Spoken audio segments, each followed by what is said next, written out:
Sabby. Sabby. What the fuck, man? Alright, wait. Jesus. No! No, you can't. You can't do it. You can't. No! Okay. 60 views, motherfucker. I'm gonna say this battery from reloading. Damn it. Fuck you. Okay. I'm done. Fucking bitch. I'm done.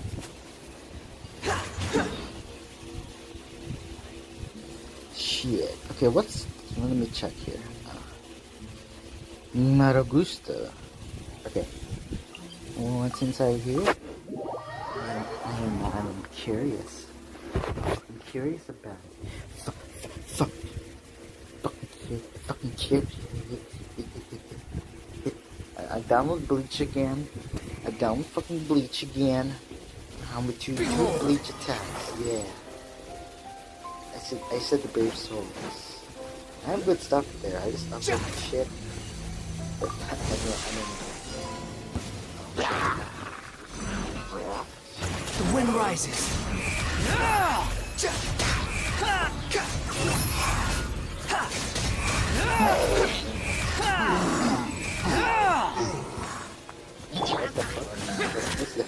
Lament! Oh no, not this guy. Here!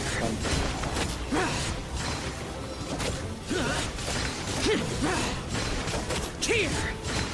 Worthless!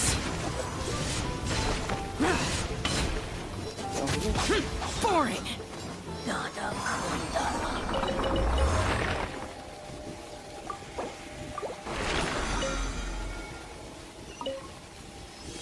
Sabanis. Terhoda. Sabanis.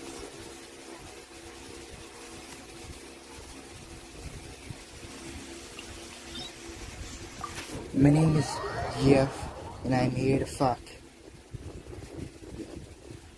Okay, my mission is without using anything here. Without using a thing.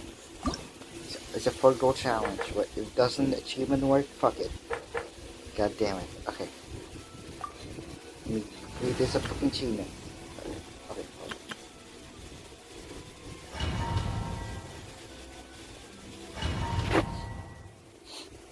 Yeah, this achievement. How you did it backwards? You did it upwards or backwards? Fuck it. It's kind of fuck actually. Okay. Give me seconds. Okay. I'm not using those You're things. trembling. I'm using my Bennett. Is it the cold or just cowardice?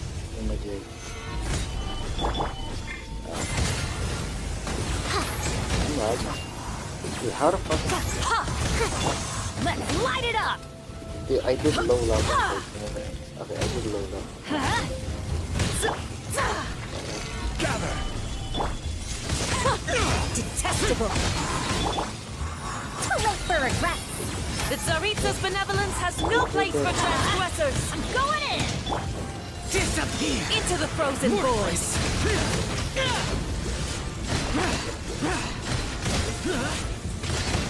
Worthless! I'm just not gonna. Not using anything there. Alright. Let's light it up! I'm just not gonna. Quake! Order guide you! What is supposed to do? Stabilize! If it doesn't work, then fuck. Teamwork is dreamwork! The Tsaritsa's benevolence has no place for transgressors! Transgressors, man. Transgressors. Let's light it up! No. Solidify! Transgressors. I'm going in! Let's light it up!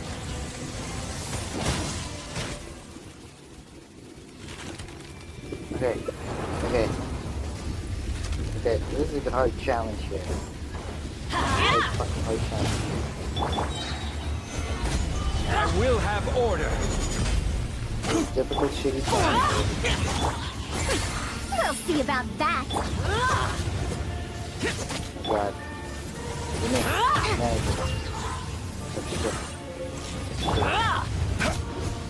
It's gonna move. Gather.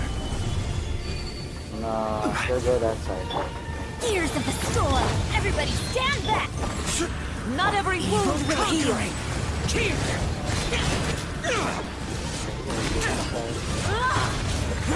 got my banner on. Worthless. No! I hate you. I told you I'm not gonna use a thing. Told you so. Alright. Hey, damn it. Okay, this Stabilize. is a hard challenge as fuck. I don't get it. This is a hard fucking challenge. Jesus Christ. This challenge is fucking hard. Potatoes. Call me a witch. No. Let's light it up! Please. You need help. I'm going in! Help. Help. All Help. must Help. Help. Help. burn. Gather. Help. Please. Okay. I gotta use my gun a lot. Use my Adventure time! gun a lot. Oh shit, this is hard. Okay, I'm gonna use my gun with the help. Yeah, this time I have. Let's light it up! Yeah, come on. Please. Embrace your searing reckoning. Please. No more help. Teamwork is dreamwork! Heal my ass. God damn, this is fucked. This is so fucked. What the fuck time? Now listen. This is order. Fuck down, baby. Yeah! Sounds sucks. Let's light it up! Potatoes. Call me Going a in! witch. Have fun with this Fucking gift! shit. Get out here. I never Yes, I asked did! for Fuck redemption. yeah, let's go. Never. Let's go fucking cheat, dude. Fucking achievement, let's go. Bro. Let's go.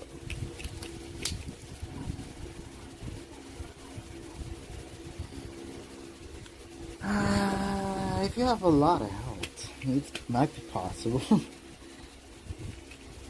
God damn it. Ah, my eyes hurts. Okay. I need healing and then.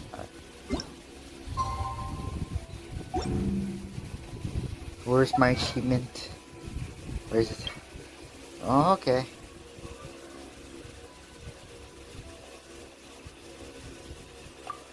Oh my god. Are you serious? Okay. Fontaine, bitch. What is this? Okay.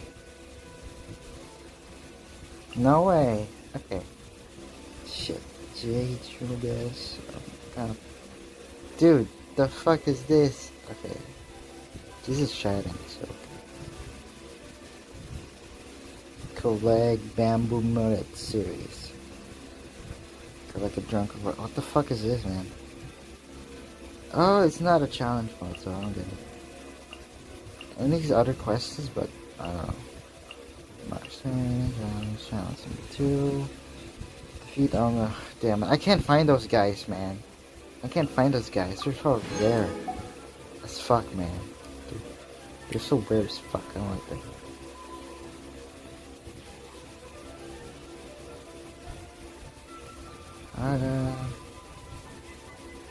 What? Orbit.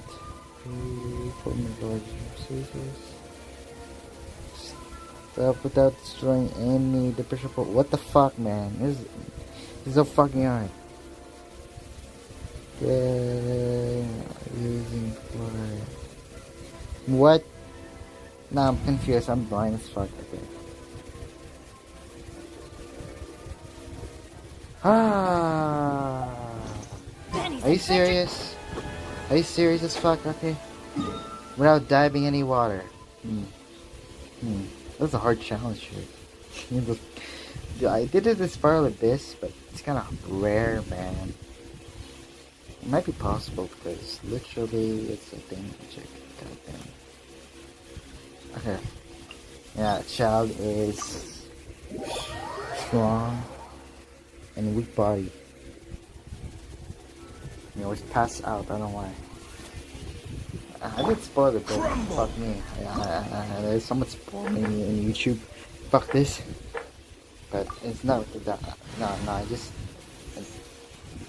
just see the scene, but not the volume, so I don't want to spoil myself. Someone's okay. What? Okay. Shoot. Coward. Dead. This opportunity is quite hard to come by. Well then, amuse me. Surrender is a valid option. I promise I'll Oh my be god, here. Okay. gentle. Okay. Shadows of fate. Alright, I just water. Yeah, just water. How unbecoming. Okay. Think you can get away? Sketch. You're wide open. Not bad, not bad. Guess I should take you more seriously. Can't handle your drink. Brace yourself. No use hiding back there. What the fuck, man? Fate is upon you. I can't wait if I can Squall and fury.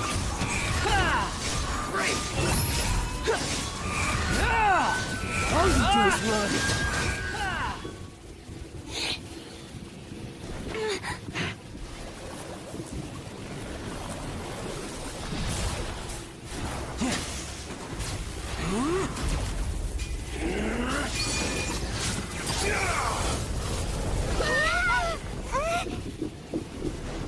Oh god, no. No. Let me scry. Behold.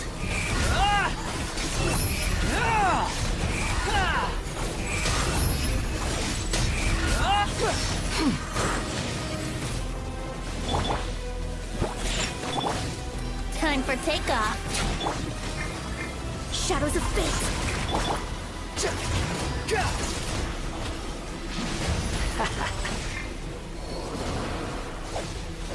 Oh shit. I need to heal my boundaries.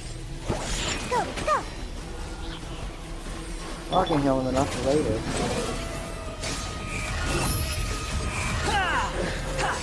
Some you win, and some you lose.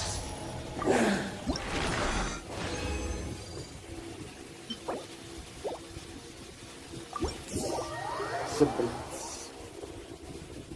Mother and a Hoda. I don't get it, but fuck it. Right. I need to type it real quick.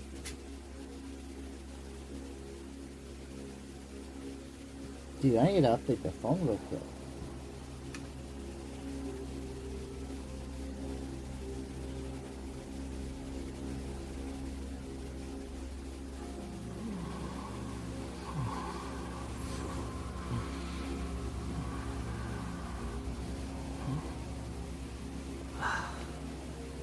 State your business.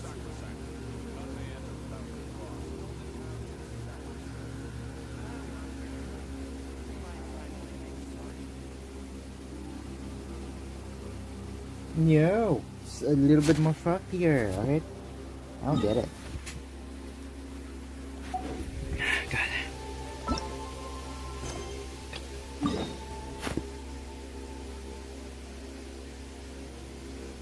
I'm gonna burp. I gotta burp my burp. Alright? I'm burping. I'm burp mother. Sorry. Burp mother.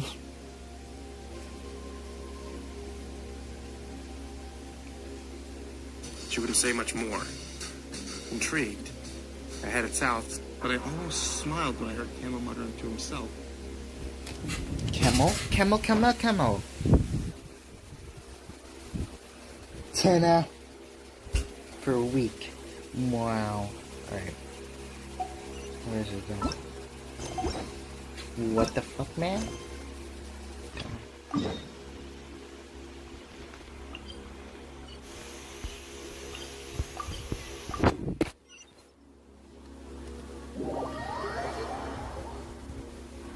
It's more like a pizzeria. Pizzeria. Look at the...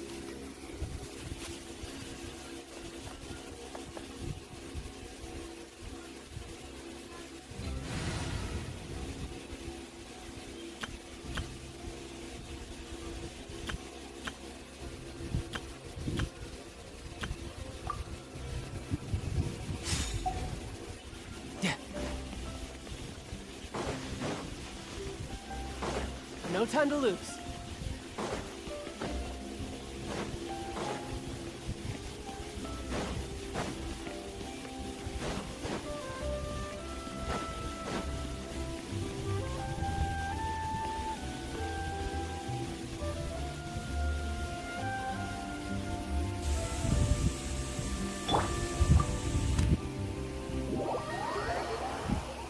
Man, I can't do it with the...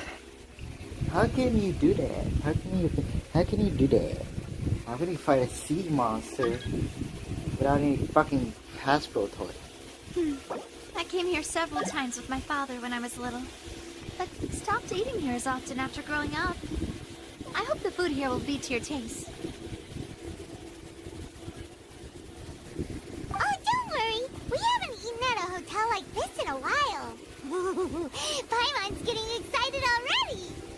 Ah, in that case, I'll go order for us first. Please wait here a moment.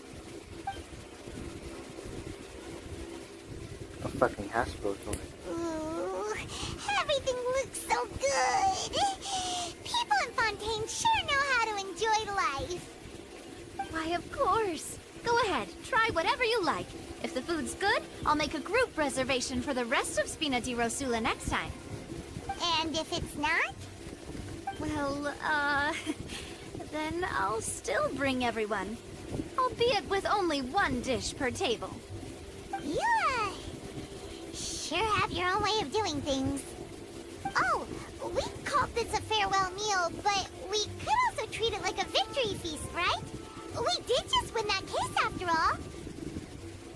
Oh, true. Very true.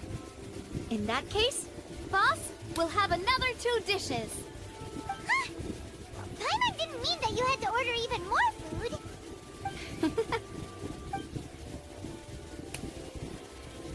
Speaking of cases, do you think that the mastermind behind the serial disappearances will get caught soon now that this has all happened?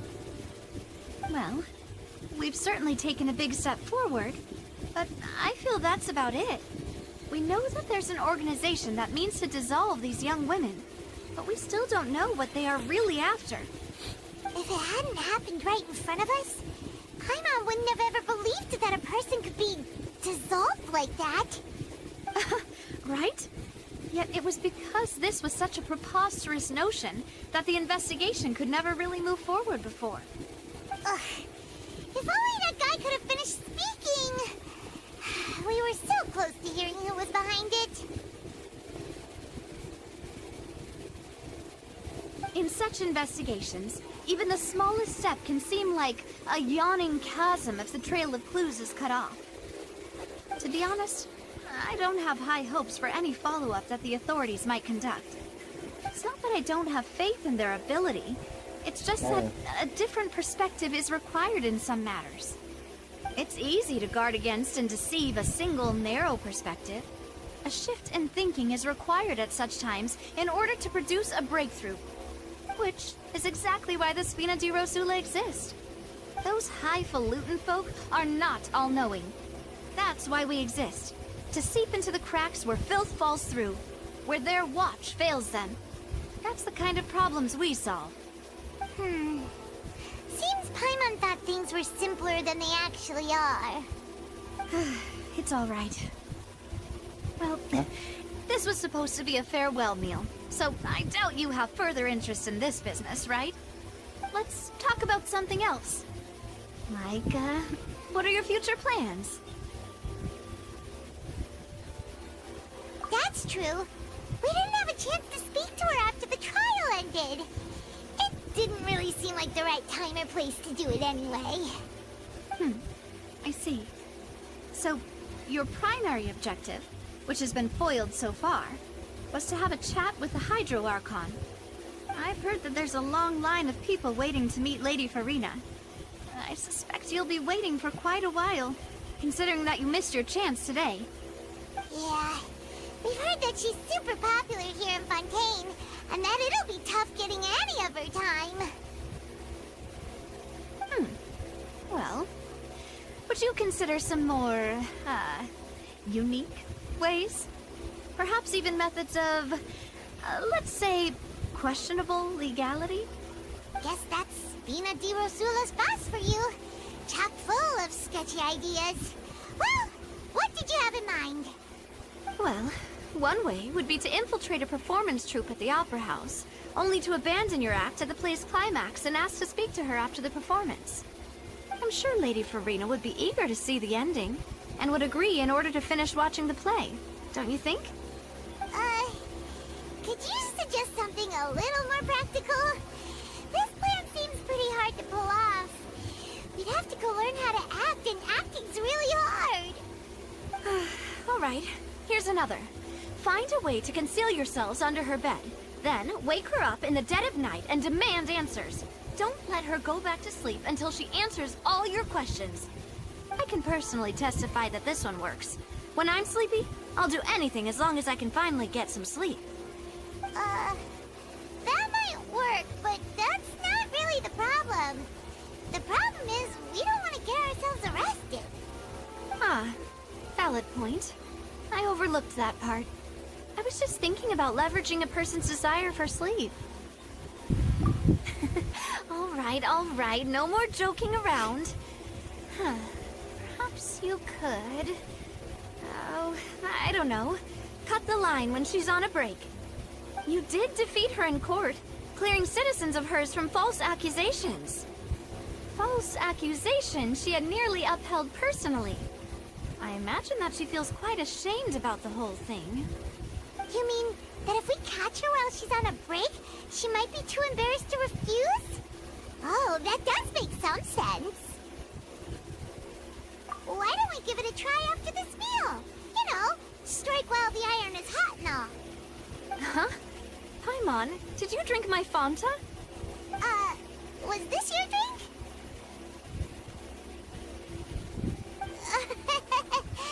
Sorry about that. Paimon wasn't really paying attention and the cup was right next to Paimon. Would you like to order another? No, it's fine. We're just about done here. Alright. Honestly, Paimon wouldn't recommend Fanta anyway. It tastes kind of salty and icky. Is that so? Huh. Well, in that case, we'll have to blacklist the Fanta here then. If we're all finished eating, then I'll go pay. Yeah, we're stuffed. Thanks for the treat, Navia.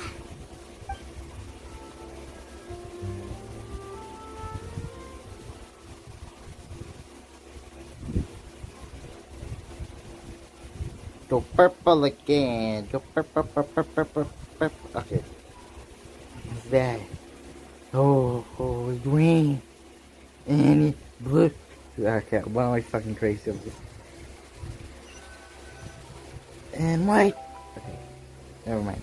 Oh, so full. Paimon can barely float anymore. Can't you see Paimon's barely an inch off the ground? Okay. As for expenses this month, we're left with... Hey, Navia! What are you doing over there? Oh, nothing. It was just a meal, you know? Nothing the Spina di Rosula can't cover. Let's get ready to try to meet the Hydro Archon again. Bye, Navia! So this is goodbye, huh? Well, if you do encounter any other trouble in Fontaine, you're always welcome to contact the Spina di Rosula. I'll give your request the highest priority.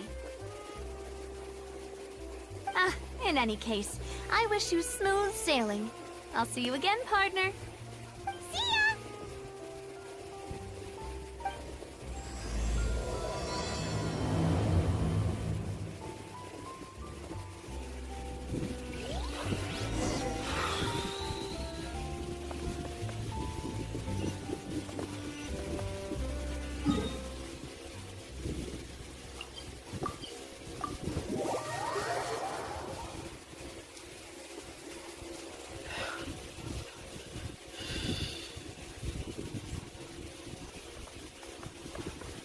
wind rises. Upon the gale.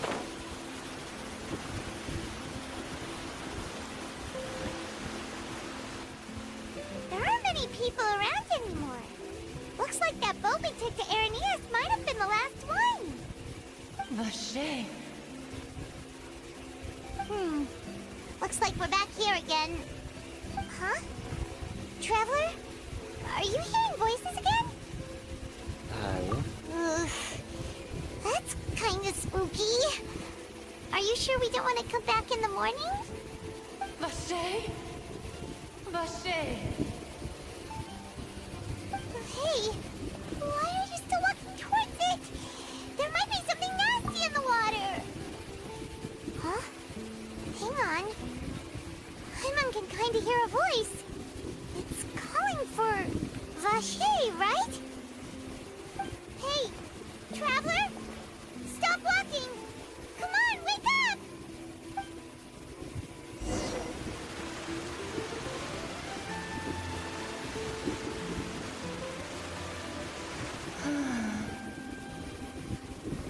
Where's this?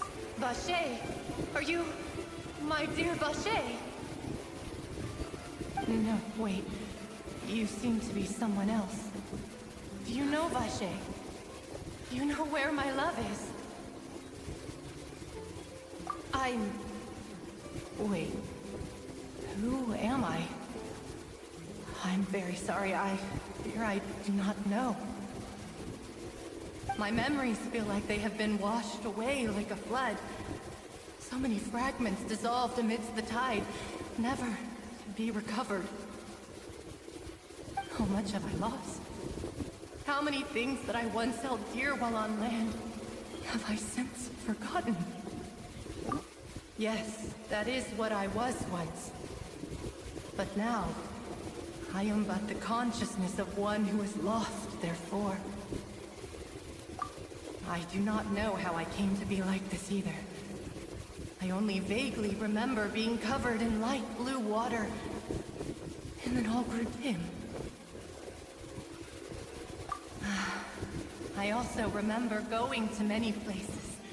I loved adventure, loved exploring places of peril. No matter where I went, Vache would go with me. I knew how dearly he loved me. And I also loved him equally as much. But now, we can no longer go back. The pain of such parting. I never knew how heavy it could be. No. Our reunion no longer has any meaning. There is no way for us to create any new memories. The thought of me gives him no succor.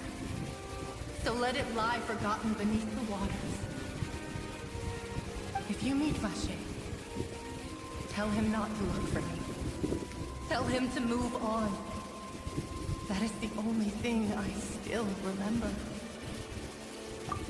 Perhaps that is so, as I was submerged in the waters, losing consciousness. I saw Vache above the surface. His eyes were filled with such sorrow, such longing. If only I could have comforted him, told him that I did not suffer. Indeed, I had felt a great warmth. Is that what you call it? Dissolving. If anything, I consider it a form of release. It was a state of neither fear nor frenzy, with only an endless peace, like the water's still surface. I could also liken it to being a thirsty person who drinks water for the first time, and only then sees how they have lived for so long in a world of endless want and anxiety. I think I hear your companion. It's time for you to go, I think. Farewell, then. I am glad that you were able to sense my presence. Remember, if you see Vache, Tell him not to seek me out any longer.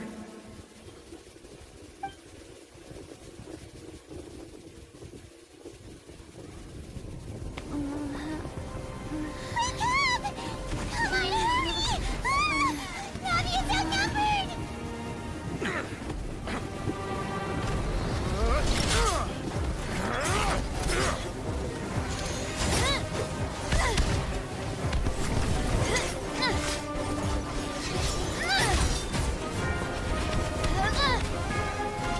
Demoiselle, look out!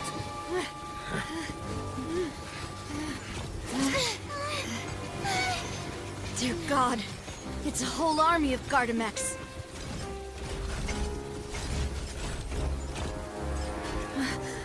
Chlorand?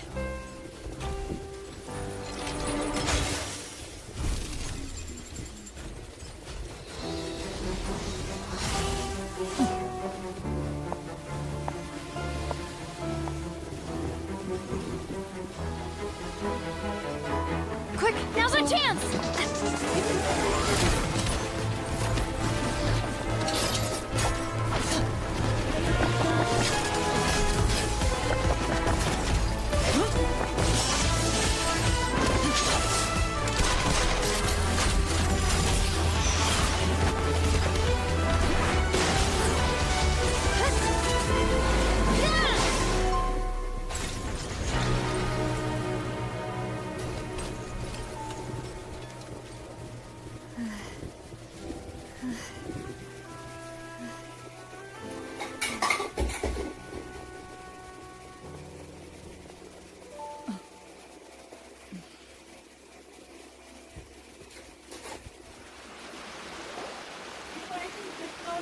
I should thank you for lending us your sword there, Chlorand. But before I do so, could you explain how you managed to show up here? I followed you. It seemed to me that danger has followed you more closely as of late. Hey, microwave? I thought you microwave.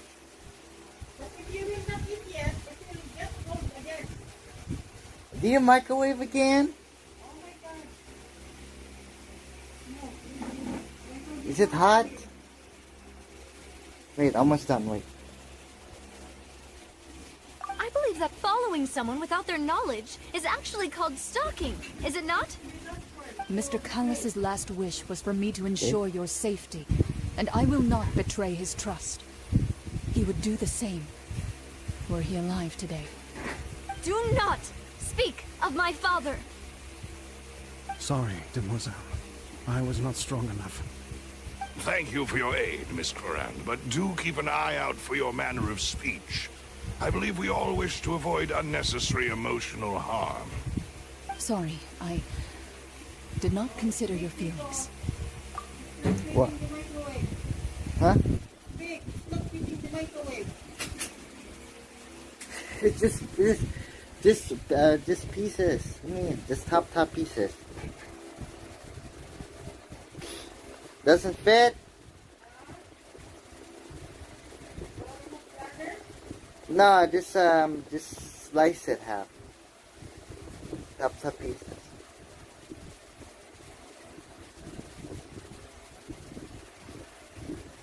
Whatever. What else do you know? How did you come to the conclusion that I'd be in grave danger?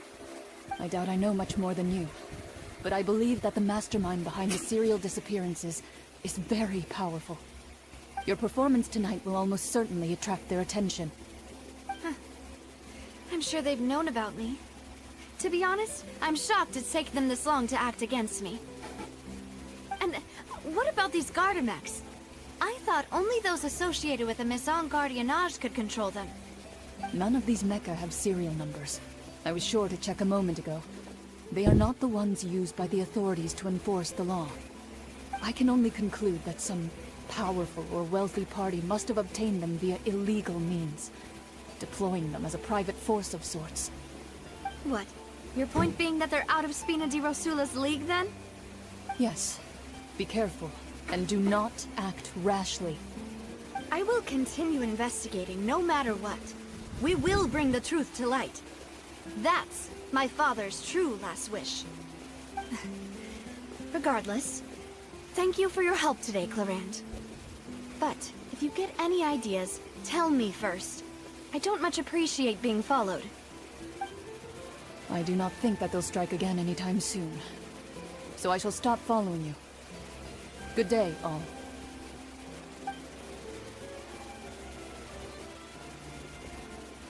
Right. I suppose that's the best news we've gotten today. Demoiselle, I believe that Miss Clarand was being sincere with you. If we tried, we could attempt to thaw relations a little. I know, she's... Oh, thank goodness! Paimon thought we were done for! Those Gardamex came out of nowhere while you were unconscious, and Nadia and her gang saved us!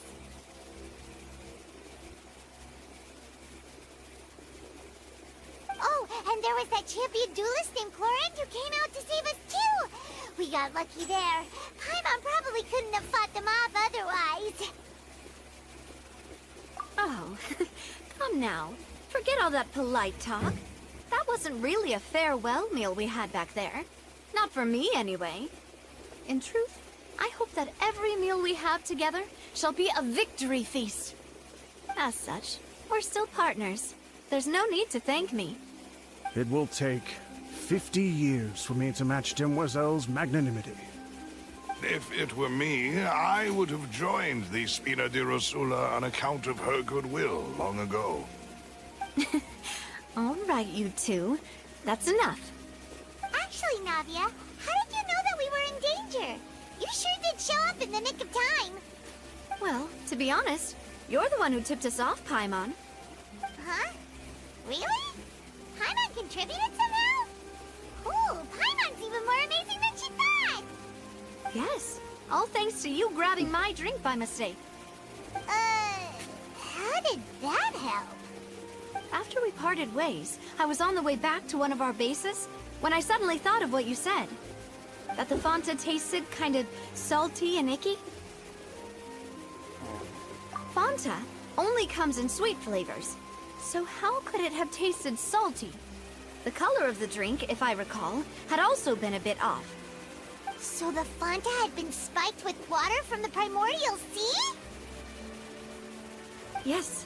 So, if you hadn't drunk that cup for me...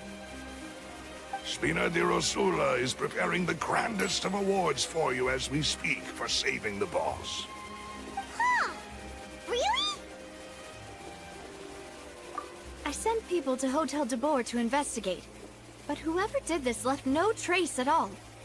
That's when I figured out that you might be in danger, and hurried here as quickly as I could. But why would they go after us too? All we did was defend Linny in court and help clear his name. Ugh, now we're caught up in this mess too, aren't we? Well, you did foil a plan that they were probably pretty proud of, and almost got their name in the process. Speaking of which, did anything strange happen when you drank the primordial seawater?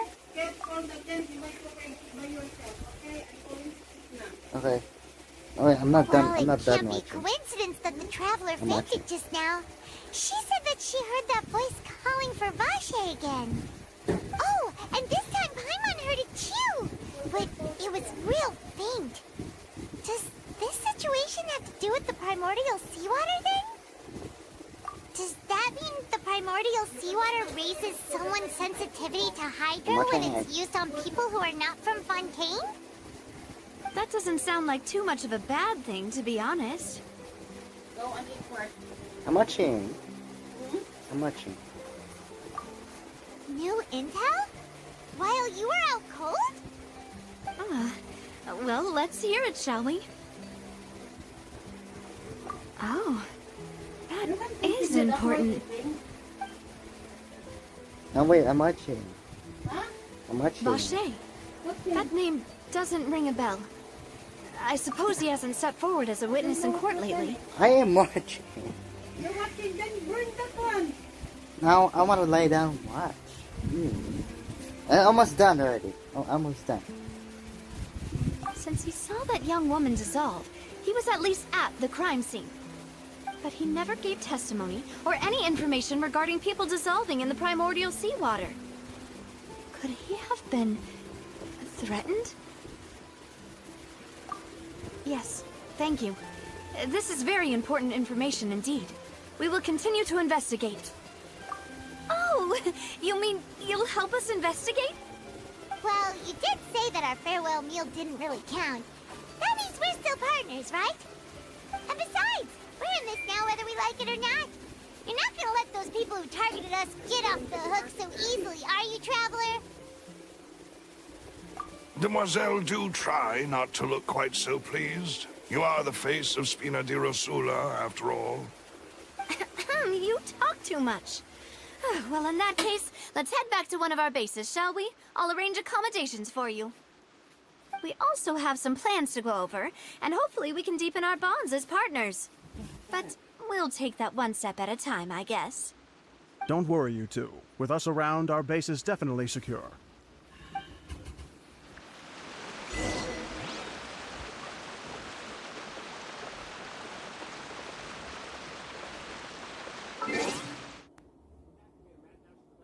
I'm gonna eat first.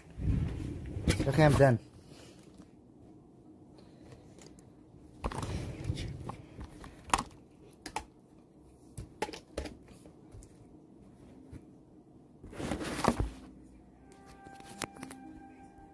If you have some remaining, you keep it in the fridge, okay?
If you will until there are some biscuits there in your box.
I forgot you have a night meditation, people.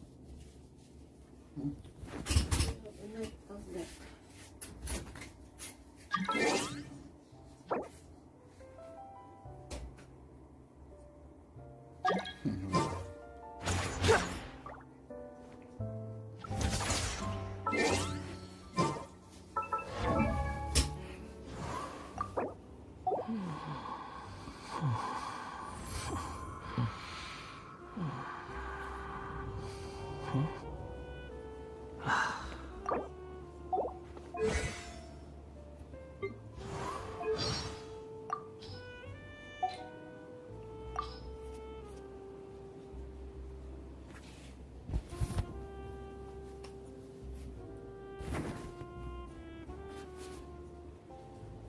It seems Shenhe places a great deal of trust in you. Well, how could she not? There are few people in the world as kind and good-natured as you. I've heard that she once investigated the chasm, following the trail of the Millilith. If she can investigate mysteries like that on her own, she must be someone of rare skill.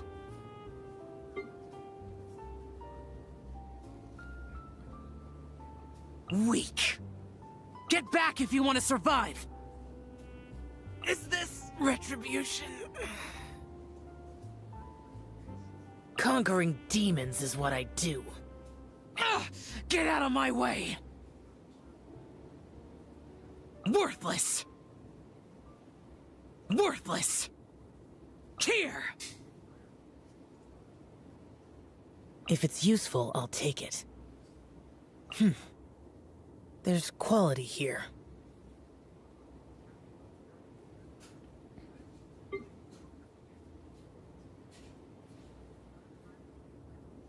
Once the snow is thick enough, we can eat it. Can I ask? Zhang Li, what does he do with his days? Huh? Birds? Antiques? Flowers? What deeper meaning do they hold? Hu Tao? Her liveliness is irritating. Fortunately, she is also humorous, so you need not worry about her growing into a boring human.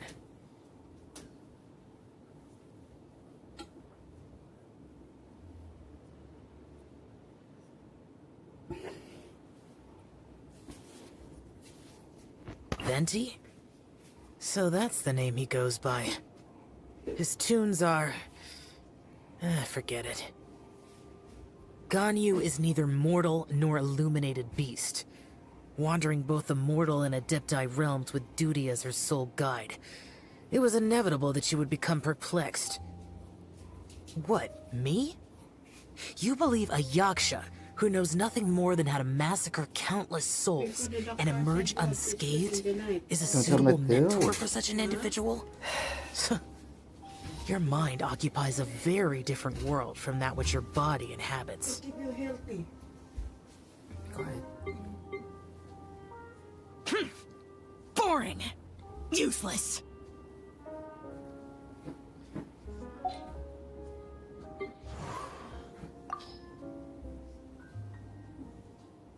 By 12 o'clock. How irritating. Diba? By 12 midnight, isn't it? Maybe.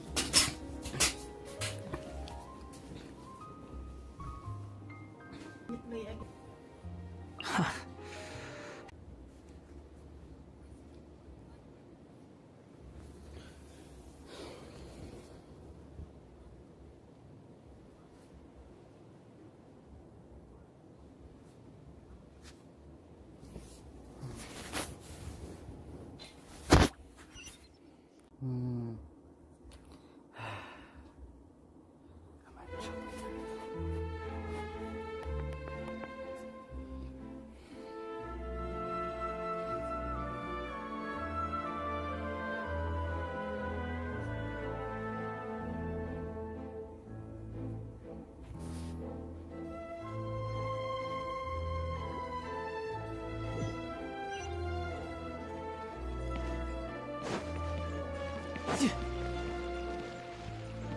No time to lose.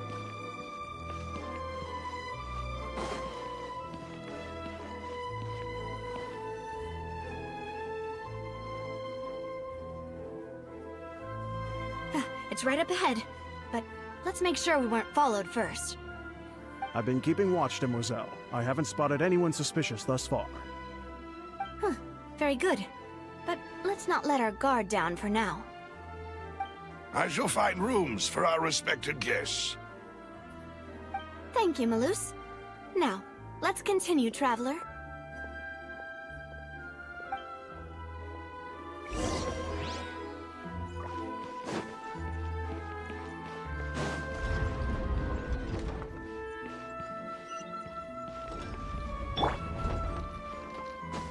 Worthless!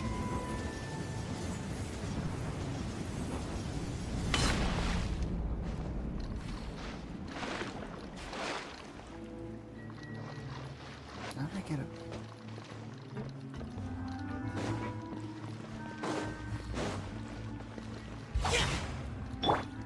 Squall and Fury.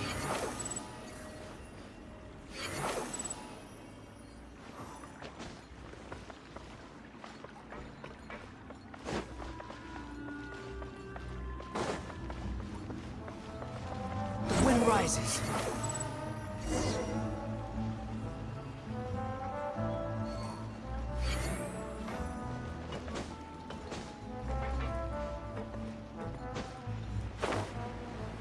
Behold!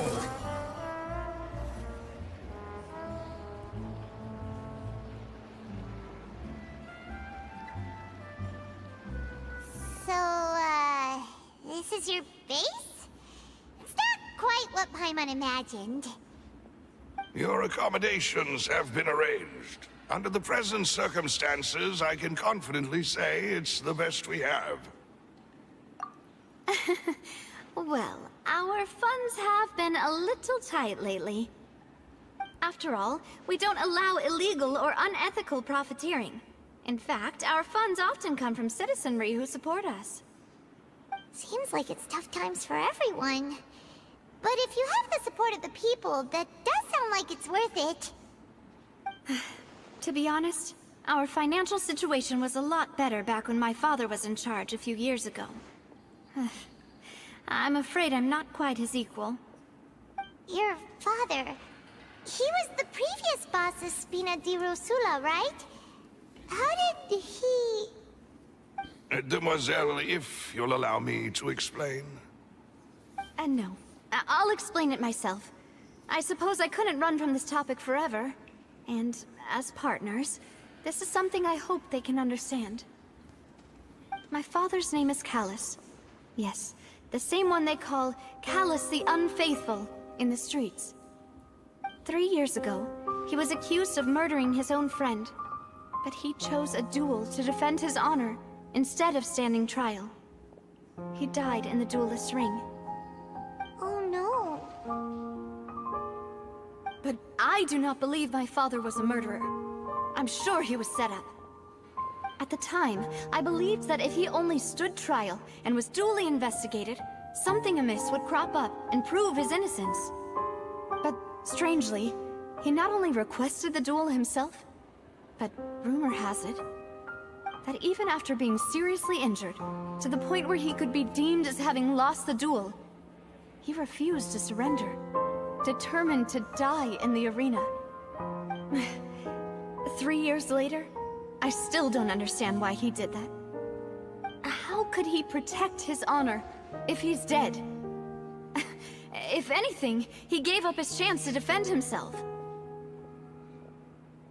The closest piece of info I have is that my father had been investigating the serial disappearances case at the time of his death. Ah, so that's why you're so determined to get to the bottom of that case. That's right.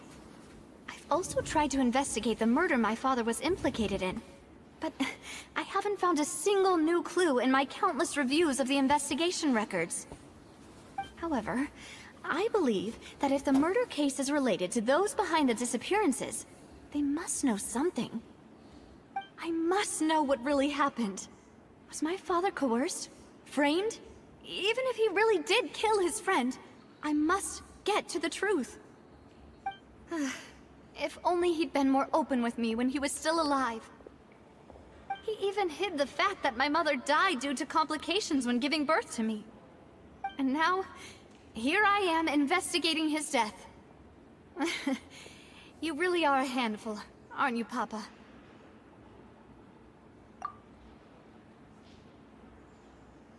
Demoiselle, please, if there is anything I can do, anything at all. I also will never believe that Master Callus murdered anyone. There are none whom I respect more than the two of you, Demoiselle. Master Callus did so much good in life, yet all it took was one murder case for him to be dubbed Callus the Unfaithful. Even our supporters decreased greatly due to that incident, hence our strained finances at present. Wait, if Callus was such a good man, wouldn't people at least be a little suspicious when he was accused? No. Perhaps people just revel in that kind of drama. It's not something exclusive to people from Fontaine, really. Everyone's like that. People love watching the evil turn over a new leaf, but they also enjoy watching good people fall into an abyss from one slip-up just as much. But how could... never mind. If Callus was really falsely accused, we have to find the truth. He didn't deserve to have that happen to him. There is one other thing. Master Callus's opponent in the duel was Ms. Clorand.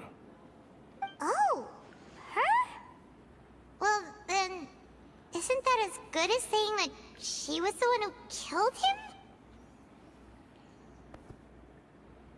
Yeah, that's not the sort of thing that you can just let go and move on from. Ms. Clorand has always placed great emphasis on the honorable nature of the duel. If her opponent doesn't yield, she will not stop either. She knew Master Callus beforehand and greatly respected him, but seeing how he was resolute in the arena, there was only ever one choice she could have made. It's not that I don't understand her at all, but I just can't deal with this yet. Don't worry, Navia. Paimon knows how you feel. You don't have to force yourself to do that.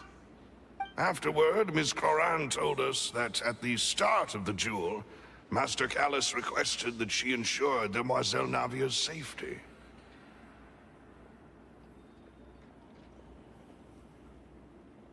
Yes, that is our understanding as well. Oh, Papa. What madness drove you to ask the person who killed you to take care of me? Alright, anyway, that's the information I wanted to share with you. Even if it did sound like I was just complaining towards the end. Thanks. You two should go and rest. This was quite a day after all. Yeah. Harmon's beat. Please, relax and get some sleep. We will ensure you rest soundly.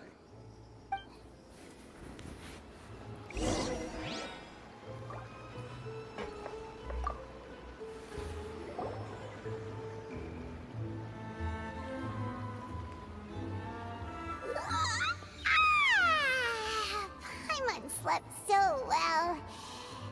This place feels almost too safe. Huh? Navia? Where did the other two go? I sent them back to Poisson. It's Spina de Rosula's place of origin, and where we have our headquarters. There's not much for them to do here at the moment. Paimon gets the feeling that you're just trying to get them off your back. But never mind that. When did you get back? Were you waiting here the whole time? No, I just returned after going out for a while. I did some investigating yesterday regarding the name Vache. Wait, so you didn't sleep at all?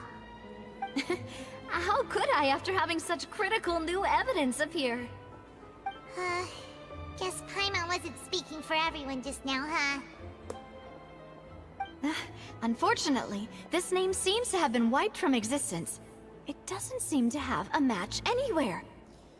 I suspect that those behind this have already taken steps to hinder an investigation from this angle. But that does prove that this Vache person is a key witness in the incident. Does that mean we're too late, though? No. There is one ray of hope. One place in Fontaine that they would find almost impossible to threaten, no matter how much they wanted to. And that is the archives kept by Chief Justice Neuvillette, a place where detailed files on all the cases in recent years are kept. If the Oceanette you met is one of the young women who went missing recently, we should be able to find some related information there. So Neuvillette maintains an archive of case files? Whew. Guess that's the hard-working Chief Justice for you. In that case, let's go talk to him, shall we? Aren't you coming along, Navia? Did you get tired? No, it's nothing. Let's go see the Honorable Chief Justice.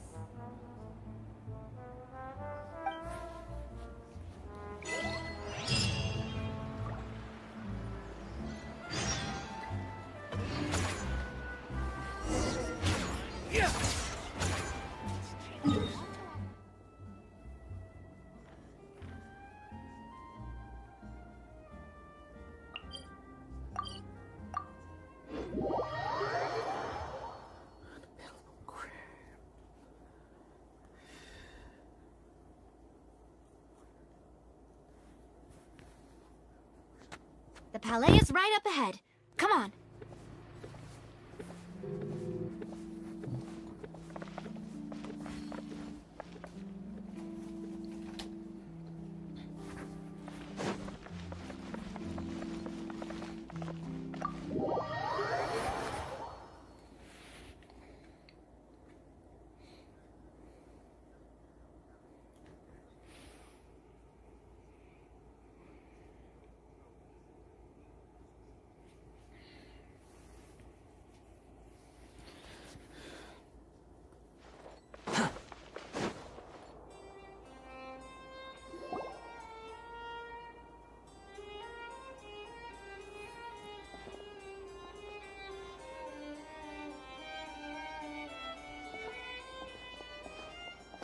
Please state your business here. The Chief Justice is presently occupied with official matters.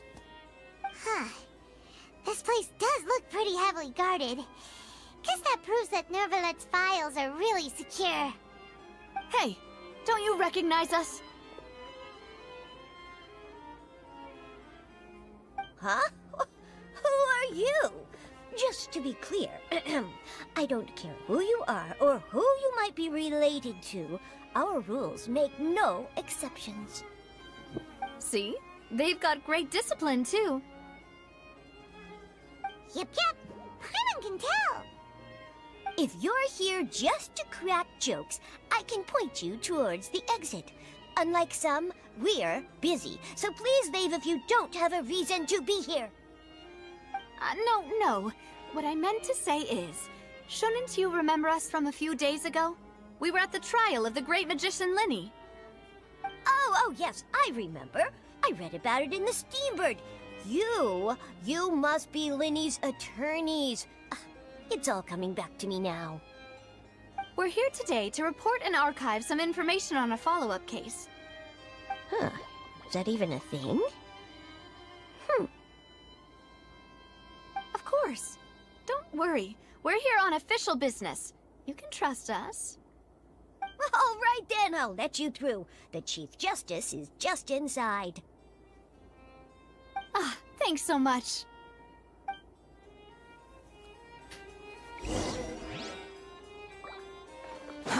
Too slow.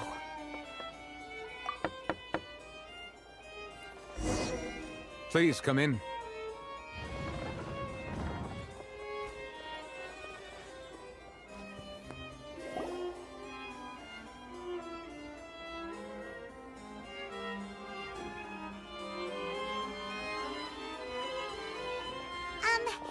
Sorry to barge in, Monsieur Nervalet. We only lied to get in because we didn't know any other way. It's all right. Please let me know how I may be of assistance to you. So you're not mad at us? We're looking for a man called Vache. He may have been an eyewitness in the serial disappearances case. If we can find him, we may be able to unearth some key information on the case. Ah, I see. In that case, please wait here a moment while I browse through the files.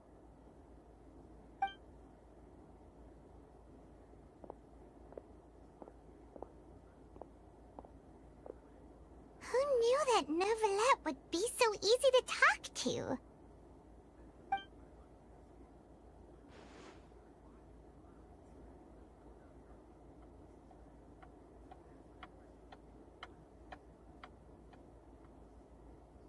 Unfortunately, I'm quite certain that no one by the name of Vache has been involved in any case, criminal or civil, in the past several years. There are no records of him either in the files or in my memory. Traveler, what if it was really just a dream? Is that so? All right then. Thank you so much, Monsieur Neuvillette. We'll take our leave now.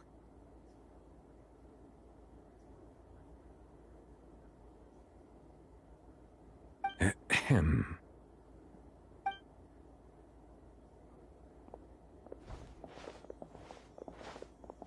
Miss Navia, I can understand how you feel. Your father, Callus, was a truly exceptional man. We deeply regret his passing.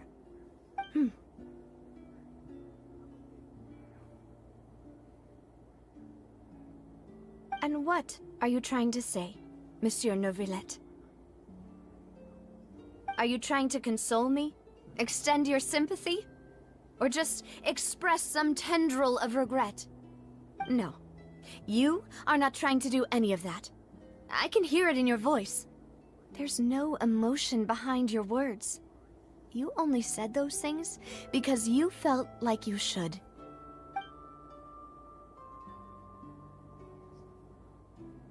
It's just like last time. After my father took his place in the duelist ring, I pushed through the guards to talk to you as a last resort.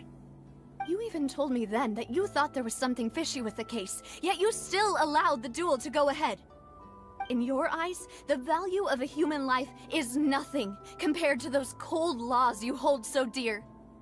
If you truly regret my father's death, then why didn't you call a stop to the duel? Why didn't you give me the power to stop him from throwing his life away? Why did you just let him die, despised and hated by all? Everything was hanging on a thread at that moment. Just the tiniest effort could have changed everything. There are still so many things I never got to tell him. So many questions he still owes me answers to. If you really have no heart, then just look me in the eyes.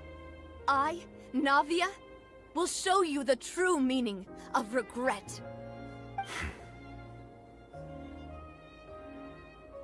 I'm sorry, Miss Navia.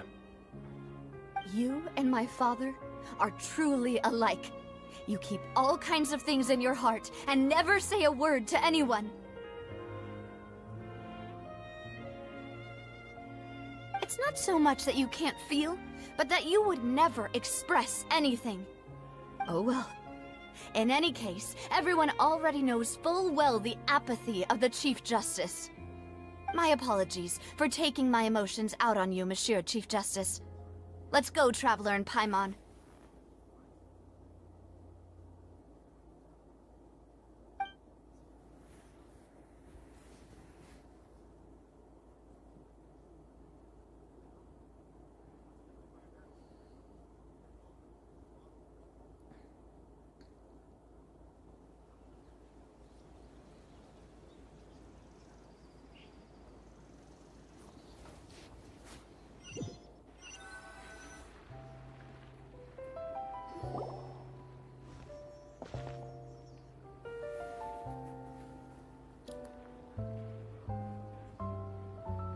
Navia, are you okay?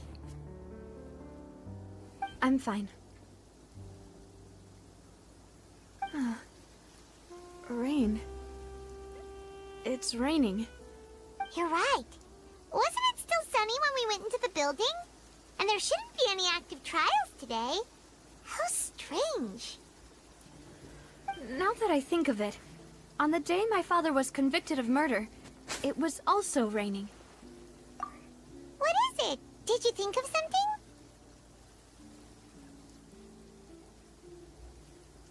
Yeah, he was outside. It was uncovered and the rain could fall there. Why? Do you think the rain could have affected the crime scene? That thought has occurred to us before. We've even expanded the search area to try to account for that, but didn't find anything of value. Oh? Wait. You don't mean... So you're saying that the true murderer could have been turned into water and then got washed away with the rain? Yeah, and if that's what had happened, then no one would have believed your dad, even if he explained what he saw to the authorities. I really think I found a true genius for a partner. You're completely right. How did I not connect the dots earlier? All right, let's go to Poisson. With this new lead in mind, we'll get to the bottom of my father's case for sure. Yeah, we're gonna make progress for sure this time. Do you want to go with me now? Or do you want to head over by yourself later?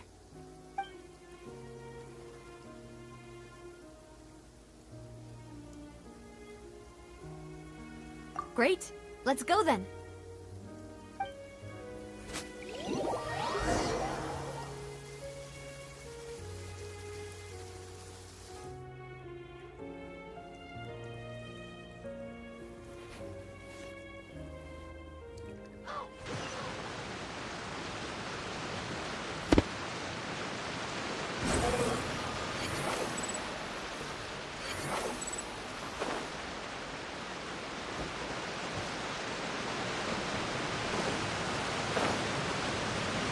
The wind rises. Whoa, what a huge ship! Why would a ship be anchored at a place like this? There's no need to be so surprised. While it may look like a ship, it's actually Spina di Rosula's headquarters. My father was the one who asked for it to be built like this.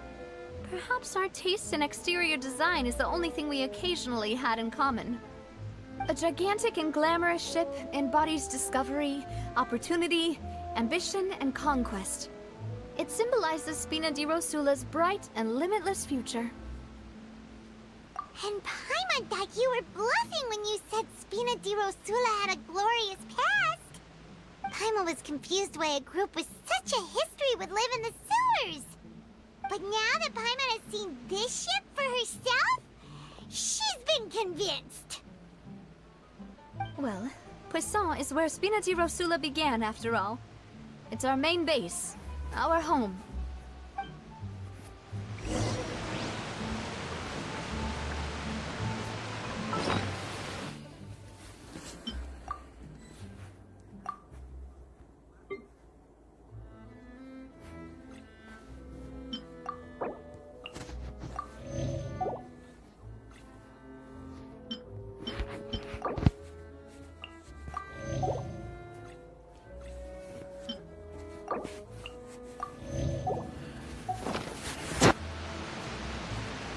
Squall and Fury.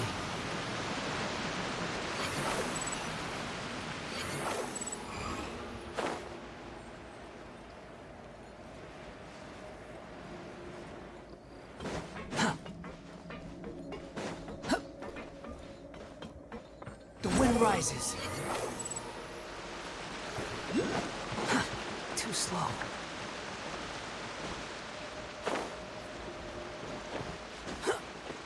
Squall and Fury, upon the gale.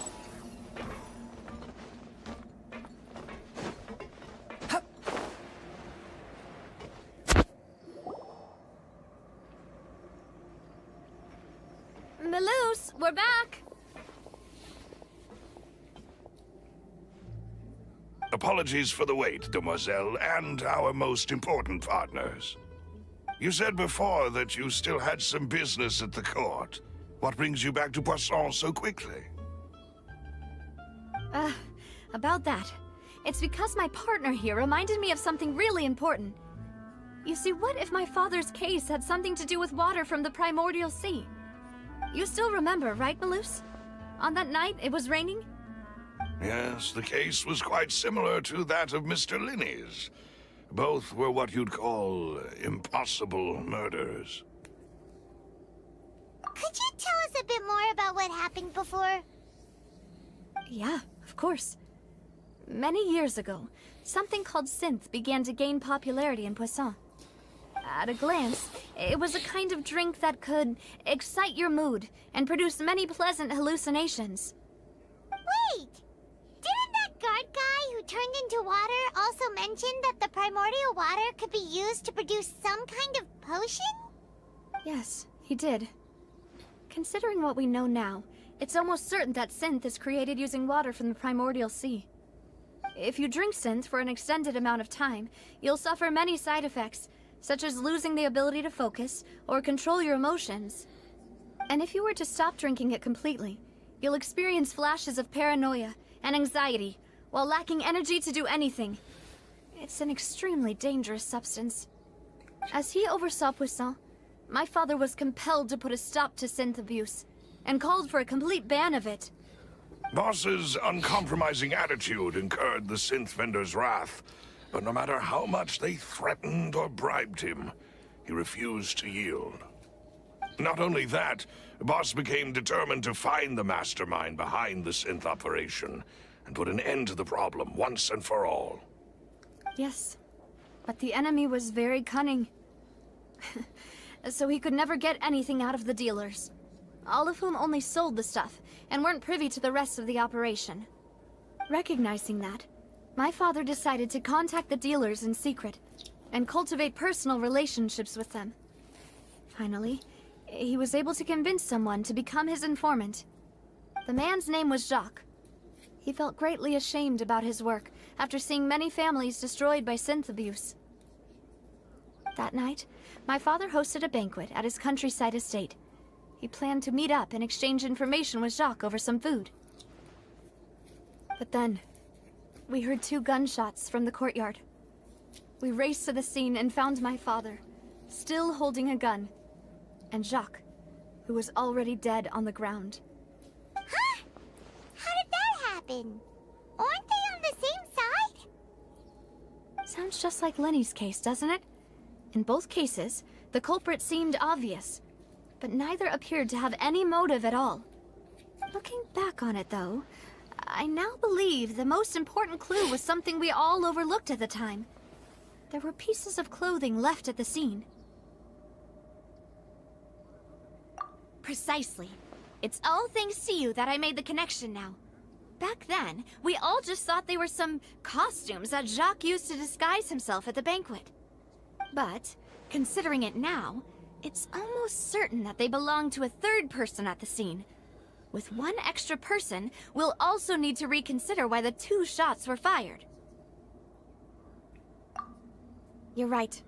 We still don't know what happened. But my intuition tells me that we're on the right track to figuring it all out. I'm finally headed towards the truth. Jacques was an empathetic man who was infinitely remorseful for his past actions. It's unlikely that he turned on Boss with 0 warning. I think this third person is probably the key to the full truth. On that note, however, even though this will not please you, demoiselle, as your and your father's butler, I must still offer a word of warning. Our opponent is insidious and cruel. They are extremely difficult to deal with, and Boss has already lost his life trying to bring them to justice. Even though Spina de Rosula has lost most of its former glory, Poisson has welcomed a new time of peace, and we have been allowed to live out our lives. There is no need to follow your father's path. It would be both wise and in line with Boss's wishes to step back and give up on the case. If that's indeed what he wished for, then he should have told me that himself. Was I not the closest person to him? And yet, I was the one most kept in the dark. What was the point of him dying without sharing any of the secrets he knew? Did he manage to protect anything in the end? Synth is still here. Callus the Unfaithful is still his epithet. And Spina di Rosula is barely getting by. Nothing has changed. Did he think I'd just accept his meaningless death and live out my life just as meaninglessly? I've never accepted that. Ever. Not since that day, and certainly not now. I want to find out the real answer for everyone's sake. For the missing girls, for the victims, and for myself. Navia. This is indeed the best moment to act. Your partner appears to be quite reliable, and more importantly, demoiselle, I think you're also ready to take this on. So you do know something else, Malus? Yes, I do. In fact, even before that banquet, Boss already knew of the connection between Synth and the serial disappearances case. But what drove all the tensions to the boiling point was the revelation that you, demoiselle, had been selected as the next target to disappear. What? Boss also didn't tell you that he had been diagnosed with a rare illness. The doctors told him that he had no more than 5 years left to live. And the serial disappearances case caused him great anxiety. 5 years was nowhere near enough time to resolve this long-standing conflict. But once he passed away, all the danger would pass on to you. Knowing all of this, he decided to use one final intimidation tactic before his death. He claimed to have already gotten his hands on some key incriminating evidence for the other side, and even told some members of Spina di Rosula about the details. But as long as you remained safe, he would not share the evidence with the public.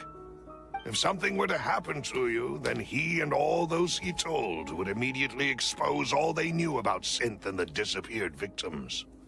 Right, so nobody would be able to get off scot-free. As we've seen, Boss's tactic has worked. Even though Boss has been gone for a long time, the other side has not tried to take Demoiselle's life. No, I don't believe it. He never appeared to look sick to me.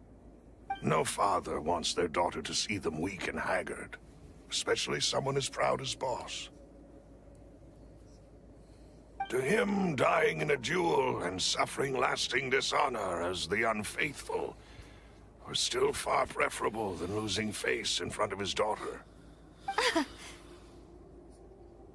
So he chose to die in silence, so that he could protect me. I'm afraid you're not understanding this correctly, demoiselle. What Boss wanted to hand to you was not a parasol, but a sword.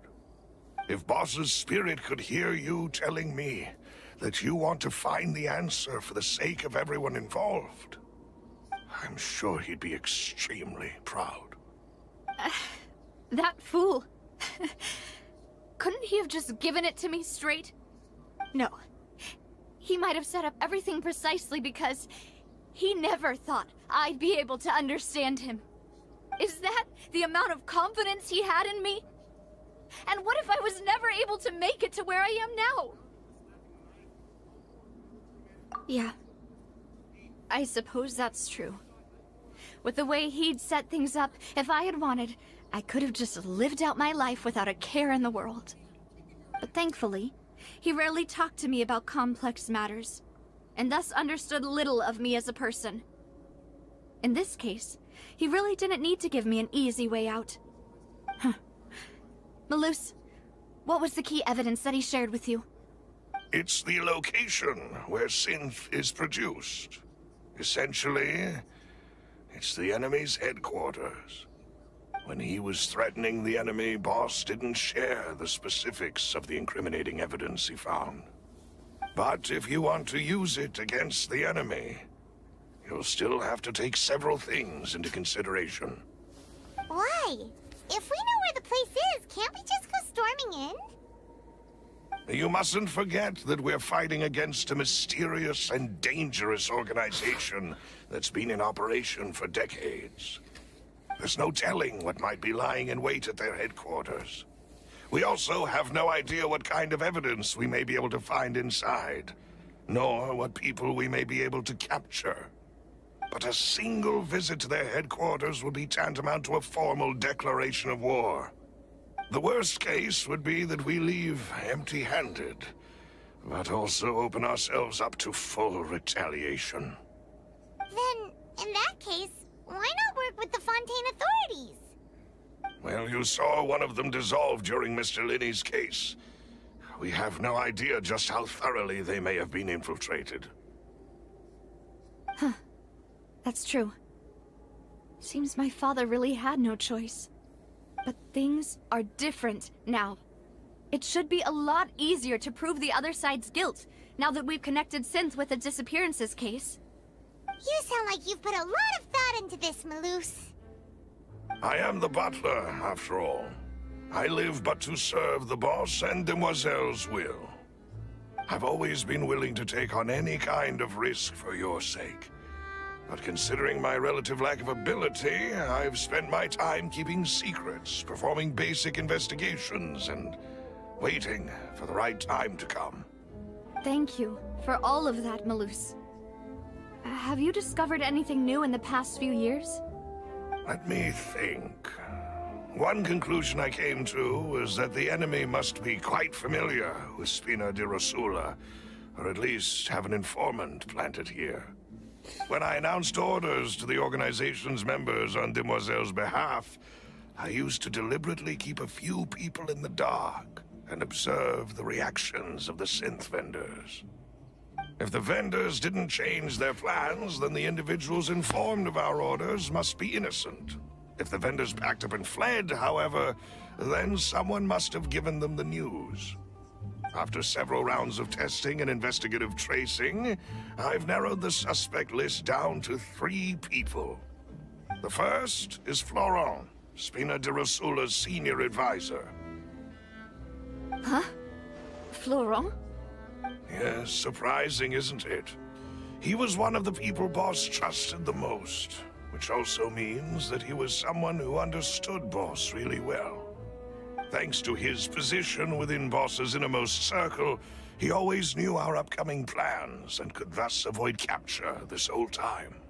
In the beginning, they were only reselling some daily goods, but now they're one of the richest guilds around with a lot of business connections in the city. So, they're like a sister organization of Spina di Rosula? Yes, you can say that. When we were fighting against the synth dealers, they provided us with plenty of support. It's a bit difficult to imagine someone using their own money to hunt down themselves. The final suspect is Thierry, the man responsible for coordinating information between Spina di Rosula and the guards. Although the guards mostly leave us to our own devices, there are still many activities we have to report to the local authorities.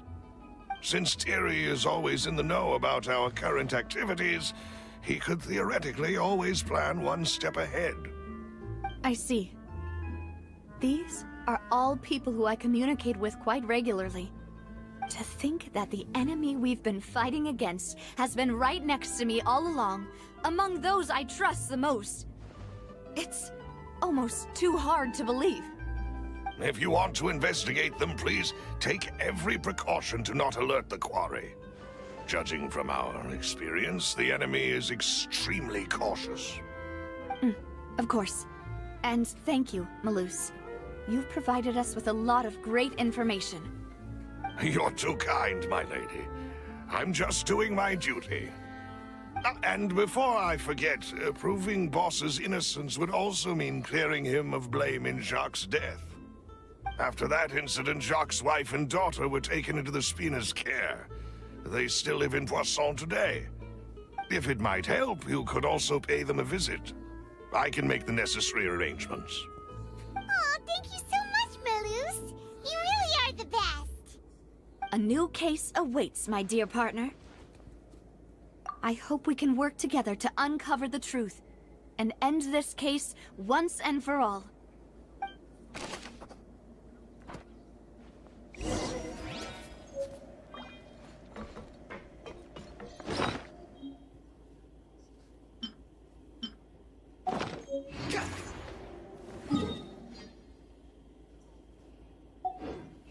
Behold!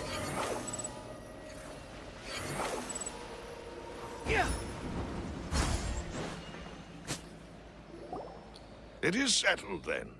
Please excuse me, and enjoy your conversation at your leisure. Thank you for arranging everything for us, Malus. Excuse me, miss. Do you need anything from us? Oh. Hey, Navia's all quiet. This isn't like her at all. I'm sorry that I only came to visit after all this time. After what happened, I didn't know how I was supposed to face the two of you. Ah, if it's about that, there's no need to apologize. After my husband died, Spina di Rosula sent us a lot of mora and support. I understood your guilt and apology to be genuine. But aren't all of those things nothing compared to the loss of Jacques? I can understand the kind of pain that comes with losing a father so needlessly. You don't understand at all. I didn't know how to face you, because I didn't know what I could possibly bring as a consolation gift. I know only the full truth could bring closure to you, and to all of us. I'm sorry. I appreciate the sentiment, but you don't have to carry all that guilt. On the matter regarding my husband, my daughter and I have more or less found our answer already. Would you mind sharing it with me? I really can't believe that my father could ever bring himself to shoot Jacques. I always knew that my husband's money was earned through others' suffering. He told me countless times that if he could turn back the clock, he would never go into the synth business again. He had many regrets, and felt that he took the idea of providing for his family too literally. For the longest time, he thought mora was everything. So when Mr. Callis came to him with a proposal, he accepted it almost immediately. He tried to be as careful as he could, but even so, he was still found out by the higher-ups. They found out about his betrayal? Papa didn't say that exactly. But Papa did tell me that I should never be ungrateful. Before he left that day, he told me that he had no choice. It was only later that I realized it was his final farewell to the two of us. I don't know that for sure, but you could say that's the conclusion I eventually came to. Which is why I'm the one who should feel guilty. Callus had always taken great care of us, both when he was still alive and after he passed away. Even if he fired the shot that killed my husband, it was likely in self-defense. It is impossible for me to hate him for what he had done. But Mama, why is Papa still the bad guy if he did the right thing? Papa always wanted to be a good man, so why did he have to do a bad thing in the end? Well, things aren't always as they seem. You still feel like your papa was a good man, right? Yeah, Papa was a really good man. The best in the whole world. Then you should hold on to that. If a good man had to do a bad thing, then he must have had his reasons. Regardless of whether he left you a parasol or a sword. He must have done so to give you a better life. Oh. Thank you for everything you've told me. I will definitely find the truth. The current state of things is not something I'm willing to just sit back and accept. Thank you. I'm very grateful to hear this from you. Even though your personality is quite different from your father's, your determination when you speak is really similar. You really think so? That's the first time anyone said that to me.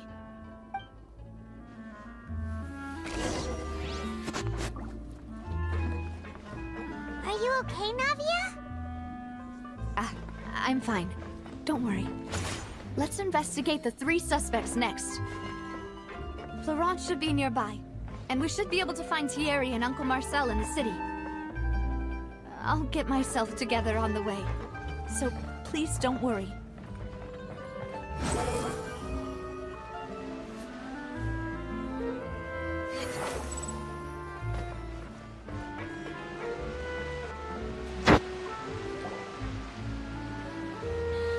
Greetings, boss. How may I be of assistance today? I'm sure you've heard about what happened at the Opera House. Someone got turned into water right in front of us. Yeah, I've heard. With something that dramatic, I'm sure journalists will milk it for all it's worth. And it'll be all the talk for the next several weeks. It also reminded me, on the day that the incident happened with my father, it was raining outside, and we found some clothes left at the scene. After my partner here put the dots together for me, I feel like we should try to reopen his case. Can you do me a favor and try to recall what happened that night? Let me think. Mr. Callus was feeling pretty upbeat that day. So he was drinking and bantering away with us at the table. After that, he told us that he wanted to go get some fresh air. So we let him go without thinking much of it. Who knew that we would hear 2 gunshots ring out right after? My first reaction was that Mr. Callus's life was in danger. So I grabbed my holster and made a mad dash toward the scene. But when I got there, it was already too late. Mr. Callus was standing over a dead body with a gun in his hands. All we could do was look back and forth at each other, not knowing what to say. So you also remember 2 gunshots then? Indeed. The guards said that the first shot didn't hit anyone, while the second killed Jacques.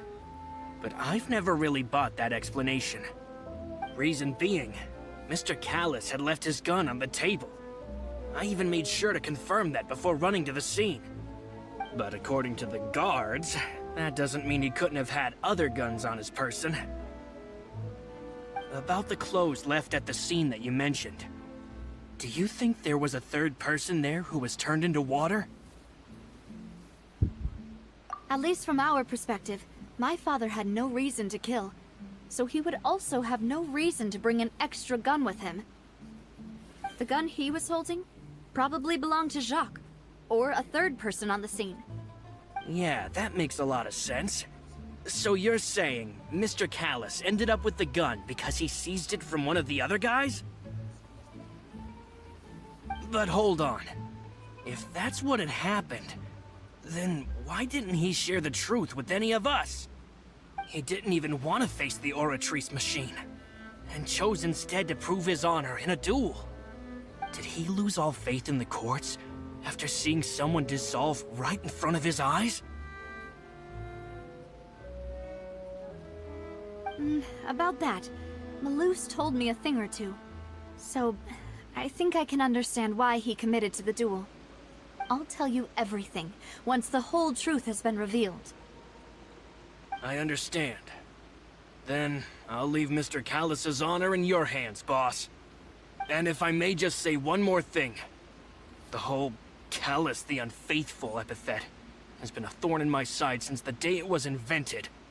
Many people have laughed at me for still calling him Mr. Callus, even after so many years have passed. But it was Mr. Callus's trust that allowed me to rise through the ranks of Spina di Rosula and live the life I lead today. No matter what others might say, he'll always be the man I respect the most. And he'll always be my boss. Don't worry. I will definitely find the truth.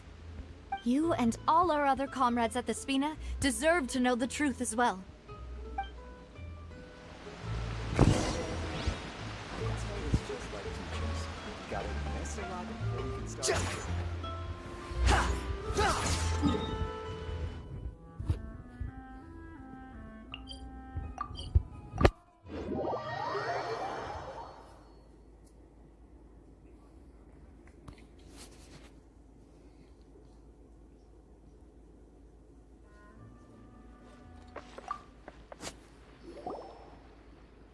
Hey, Thierry, it's me. Oh, now, what brings you here, Miss Navia? I've heard that you made quite the name for yourself at the Opera House. Oh, so you've got news of that already. Oh, okay. Hey, I'm also a member of the Guards, you know. The way you make it sound, people would think I was sent off to Poisson because I had done something wrong. Are you sure there isn't a little bit of truth in that? Under normal circumstances, shouldn't you have been called back to the city already? I mean, where I work is really up to me. Let's just say I enjoy the ambiance of Poisson. Callus did a fantastic job running the town, building Spina di Rosula from the ground up and clearing many obstructions in my way. It would be next to impossible for me to find a similarly easy but high-paying job in the city. Anyway, enough chit-chat. Are these two friends of yours? You, here for some formal business? Yes. These two are my partners. What happened at the Opera House made us realize that Linny's case and my father's may be related. We're trying to reinvestigate the details of my father's old case. Ah, I get it. You think there might be more to the case now that we know people can be dissolved into water, right? I was also flabbergasted when I first heard of it. If you want to go through the original files from your father's case, I can help you look for them. That'd be much appreciated. Thank you. Actually, I have another question. Do you have the authority to dispatch Gardamex? Of course. Without them, I couldn't possibly handle Poisson on my own. Why do you ask? We definitely can't use them to forcefully get more evidence for your father's case. Well, you see, just recently, we were attacked by a horde of unnumbered Gardamex in the city. So, if you hypothetically wanted to do something against me, all you would need to do was get rid of the mecha serial numbers and send them after me. Then you think too highly of my abilities.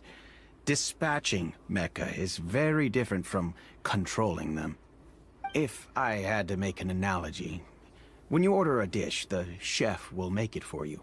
You can ask the chef to cook, but not to massage your shoulders or carry your baggage. If you try to make unreasonable demands, the chef would just think you're out of your mind and ignore you completely. The same goes for me and my Gardamex. Removing a serial number is also not as easy as you might think. There are a lot of complex steps to it, and it's almost impossible to keep it a secret.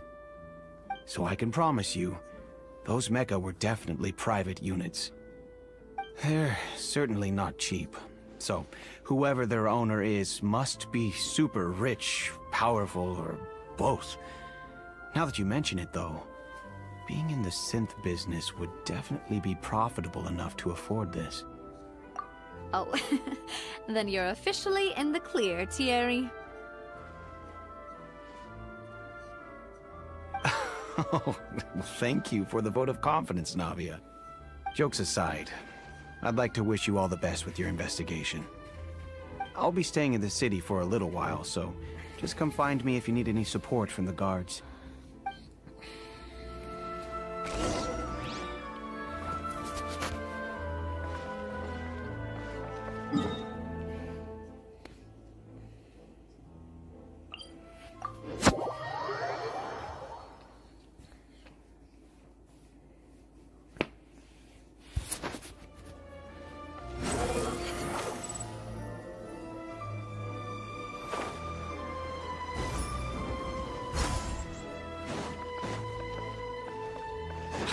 Following me.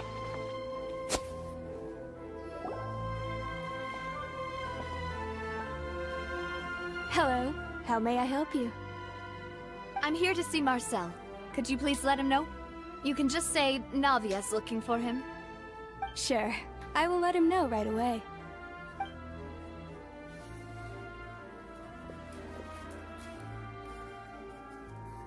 Navia, hello. Sorry to keep you waiting. I'm not as young as I used to be, so my legs are giving out a bit. Oh, it's all right, Uncle Marcel. There's no need to stress. I just wanted to talk to you briefly about what happened in the Opera House. I'm sure you saw everything too, right? Yes, I've never seen anything so strange. Oh, you were at the Opera House too? That's right. I went there with Navia to see the magic show. Who knew it would turn into a whole murder mystery? I also witnessed your marvelous sleuthing work. Quite impressive. To beat the Hydro Archon at her own game on her own turf, I can already imagine everyone in Fontaine discussing your exploits over a few glasses of wine. Oh, Paimon doesn't want to become the talk of drunkards. Apologies. It's just how Fontaine is as a nation. Everyone loves drama and theatrics. Uncle Marcel, you've also noticed that other thing, right? The fact that humans can dissolve in water? Yes, I was reminded of your father's case right away. Is that what you're investigating now? Exactly. I still don't have much solid proof, but I can sense that the other side has already begun to act. Oh, and what makes you say that? We were attacked on Araneus by some unnumbered Gardamex. And there was also an attempt to get me to drink water from the primordial sea. If not for the vigilance of my partner, I probably wouldn't even be here talking to you right now. Oh, you're giving us too much credit. Wasn't it you who protected us? Alas, it seems things are heating up again. The peace that Callus sought so dearly will soon become a thing of the past. But rest assured, Navia, Poisson will always remain a safe haven for you. If you're scared, you can always return there. If anyone dares to lay their hands on you there, the Confrérie of Cabrières will use its funds to the last Mora to bring them to justice. Thank you, Uncle Marcel. But I don't intend to go into hiding. I'm going to strike while the iron's hot. Do you have any new thoughts on my father's case? About that. Sorry, my age is catching up with me, so it'll take me a while to recall my memory.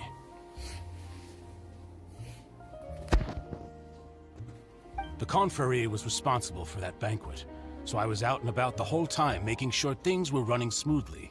I didn't even have the time to drink with the guests.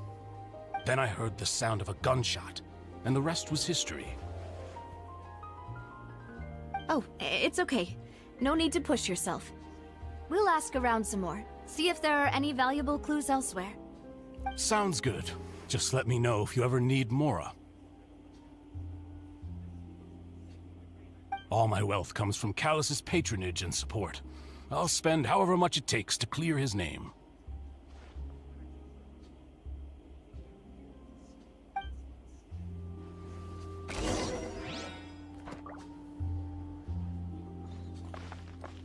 Behold!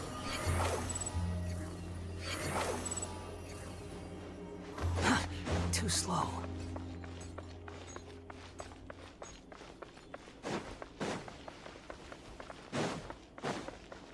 Squall Fury! We've talked to all three suspects, purely based on their conversations with me. None of them sounded particularly suspicious. I suppose that's to be expected, though. If a single conversation's all that's needed to find them out, then my father wouldn't have needed to investigate the case for so many years. Anyway, even though we didn't make a breakthrough, let's still compile what we were able to find. But where should we start? Ah, you're right! Flora mentioned that Callus probably only ended up with the gun because of circumstance. That makes sense. According to Jacques' family members, he already told them that he had been discovered, and that he had no choice before he left home that day. If I had to guess, he probably received an order from the synth boss to kill my father. Had he refused, he and his family's lives would have been forfeit. So, Jacques fired the first shot? Oh? And why is that? Ooh, that's a good point. Jacques probably already knew that he was just being used as a tool for murder. And once he had completed his mission, he'd be of no more use to his boss. So, what would make more sense from his perspective would be to turn his back on the Order and seek protection from my father. Makes sense. But without evidence, that's still just a theory. Besides Jacques, the attack from the Gardamex has been bothering me quite a bit as well. It's obvious that our enemy has become more antsy after the secret of the primordial seawater was revealed. Do you think he knew, even then, that we'd follow this lead to the end? Given everything that's happened since, it's quite possible. But who among the three suspects would have the ability to control privately owned Gardamex?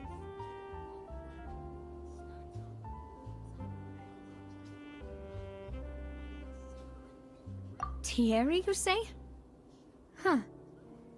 It is possible that he's figured out a way to convert the Gardamex for personal use. But I didn't feel like he was lying when he was talking to us about the mecha. I also don't think he'd be able to keep that kind of tampering under wraps. Yeah, had he actually tampered with the mecha, we'd be able to prove it with a simple check of the guard's inventory. If the mecha were taken from the guards, it should be pretty easy to find out when and how that happened.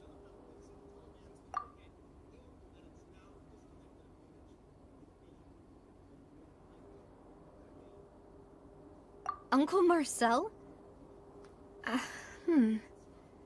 My father did really trust him. And they worked together on a large number of projects. Maybe that's how he got to know Jacques. And with funds from the Confrérie, he could also afford a large number of Gardamex. It's still really hard for me to imagine, though. After all, Uncle Marcel has been around since I was just a child. Also, wouldn't this mean he has been spending a whole lot of Mora and energy to fight his own synth business? Florent?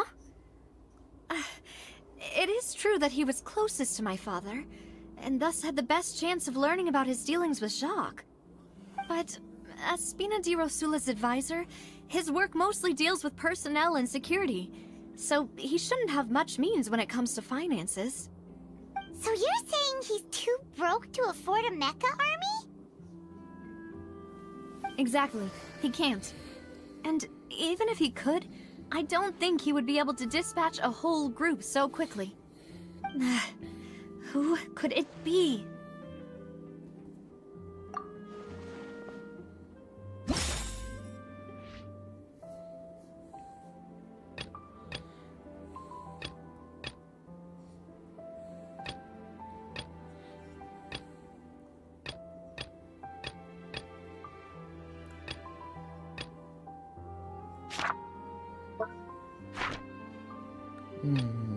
Please be sure about the cards. I knew it. This guy right here.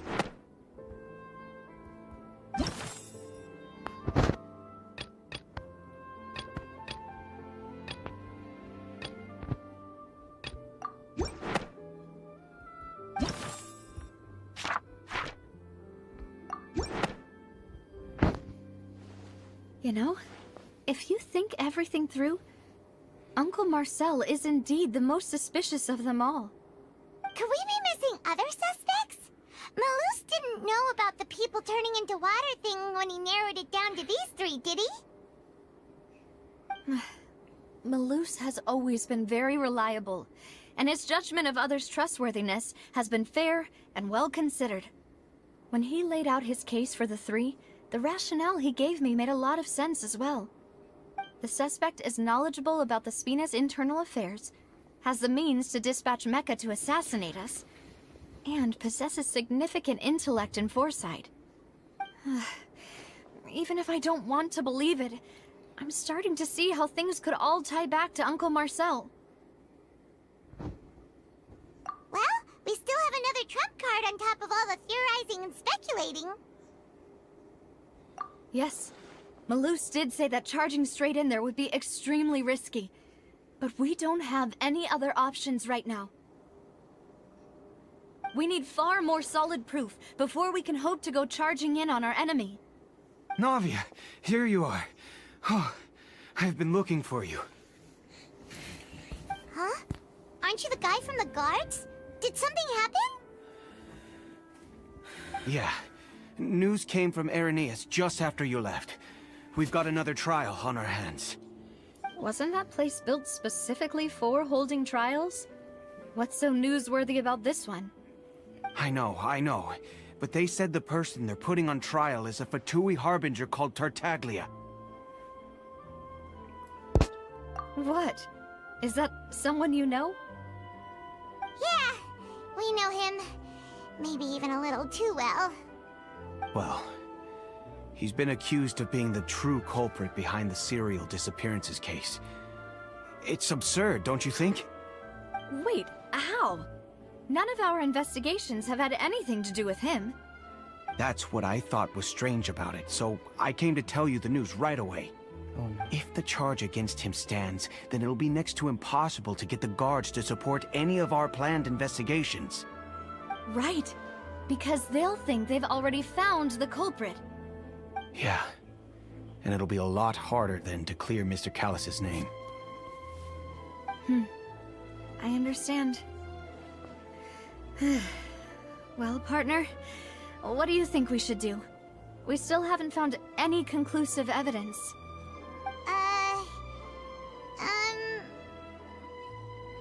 Huh? Split up? What do you mean?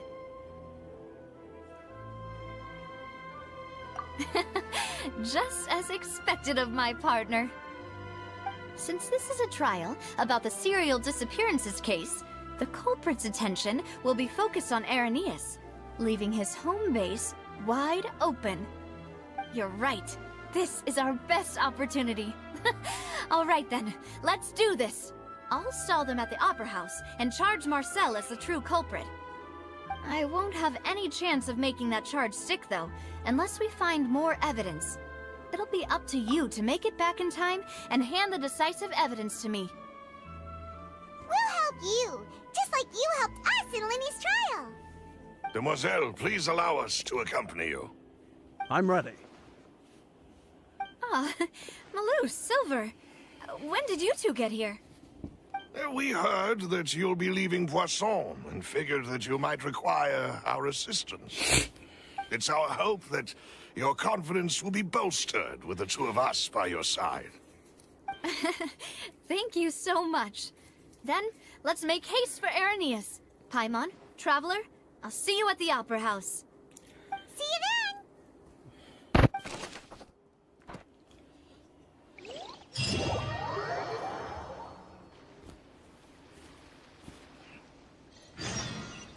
Now that Navia has set out for Irenaeus, we should also get going. The location has already been marked on the map, so let's head over. Quit following me. Huh. According to Malusa's info, the Sith production base is underwater. Let's go and try to find the entrance.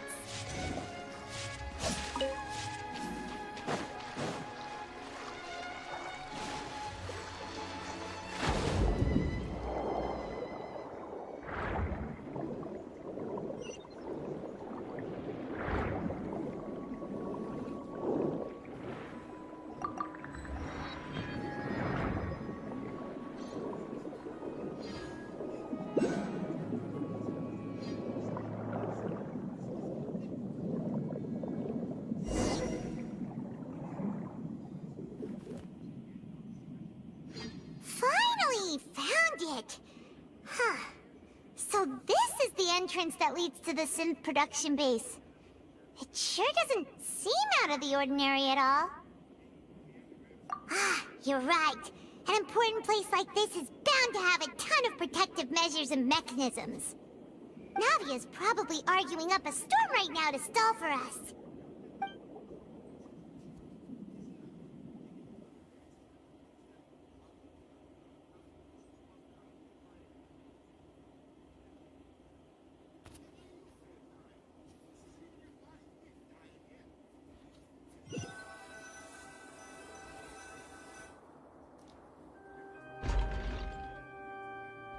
It would appear that I must repeat my question again, Mr. Tartaglia. Do you accept the charge that you are the true culprit behind the serial disappearances case? To be perfectly honest, I don't understand your country's complicated court system, or the reason why I'm being charged with something I've never even heard of. However, I did hear that people who have been charged can choose to participate in a duel to clear their name. Is that right?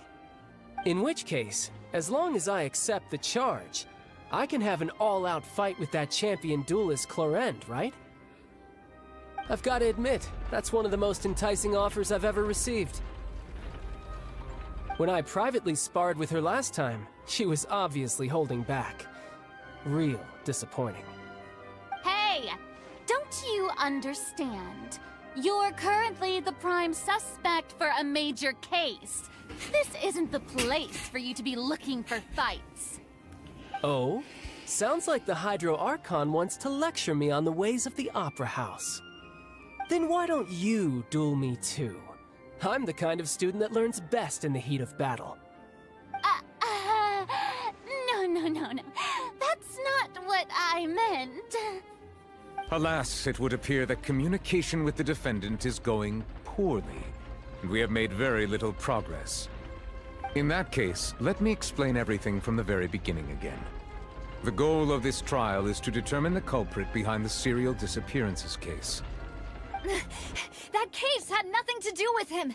You've got the wrong man! Huh? What's going on? Why is she interjecting again? I told you it couldn't be one of the Fatui Harbingers. Miss Navia, this is the second time you've interrupted the court proceedings. I only tolerated your behavior last time because you were able to provide the court with a key eyewitness. But that was an exception rather than standard court protocol. I can very well charge you with contempt of court for your interjections. Oh, please. Did you ever think I had any respect for this place's pointless theatrics? We can put that discussion aside for now. I'm not here to argue with you. I'm here to charge the true culprit behind the serial disappearances case. And if my charges prove true, then Tartaglia here will be proven innocent by default, correct? Oh, A young lady has charged in and offered to clear my name. How fascinating. Well, I'd gotten half bored to death by all these rules and procedures anyway, so I'll take you up on that offer. So, Your Honor, is there nothing else for me to do now? You may take a seat for now in the audience, but that doesn't mean the suspicions against you have been lifted. Now then, Miss Navia, who is the person you would like to charge instead? That person is...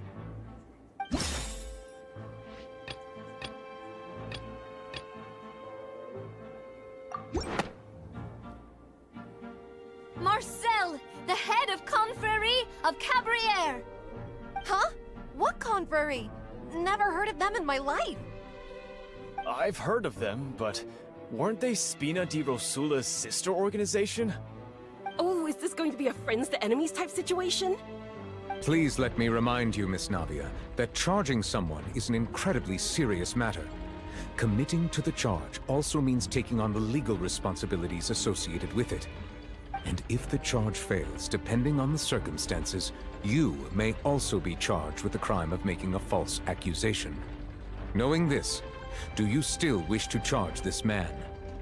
Yes, I do. In that case, I declare the charge to be valid. Miss Navia and attorneys, please take your places on the court. Members of the guards, please contact Mr. Marcel right away so that he may stand trial.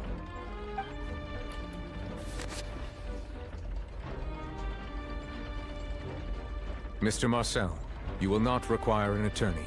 Is that correct? Apologies. It all just happened so quickly. I still haven't figured out what's going on. I think an attorney won't be necessary. This is probably just a misunderstanding between me and Navia. Very well. In that case, since both sides have now arrived, Miss Navia, please present your charges. I would like to take everyone back to 3 years ago, to the case of Callus the Unfaithful. Only through elucidating what really happened in that case can we connect all the dots for the serial disappearances case. Navia, do you really think that I was the one who killed your father? Come on, why would I do that? Callus was my benefactor, and remember both you and I only ran to the scene when we heard the sound of a gun. If that's enough to make me a suspect, wouldn't that make everyone at that banquet a suspect as well?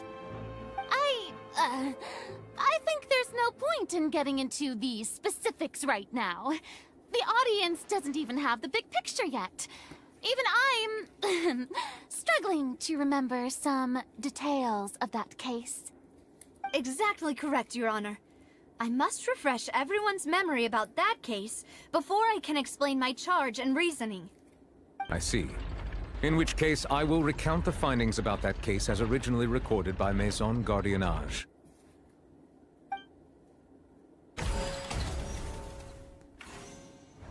On the day of the murder, Spina di Rosula hosted a large banquet in a countryside estate owned by the Confrérie of Cabrières. During the banquet, all attending guests heard 2 gunshots from the courtyard. When the guests arrived at the scene, they found the primary suspect, Callus, holding a gun, while his acquaintance, Jacques, lay dead from a gunshot wound. The guards' investigation did not recover any other firearms from the scene. As a result, they concluded that the suspect's first shot must have missed, while the second must have taken Jacques' life. The suspect did not dispute this conclusion, and also declined to defend himself in court. Instead, he chose to prove his innocence through a duel. Callus was defeated by champion duelist Clarand in the ensuing duel, and soon succumbed to the injuries. These are the known facts about the case.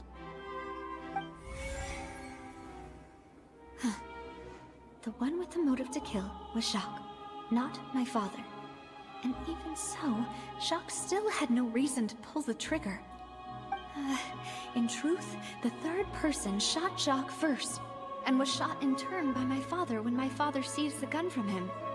After that, the true culprit turned the third person into water, erasing all traces of him from the scene.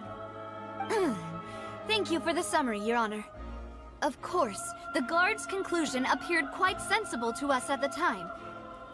However, we should revisit the case now that we've gained new information about the abilities of water from the primordial sea.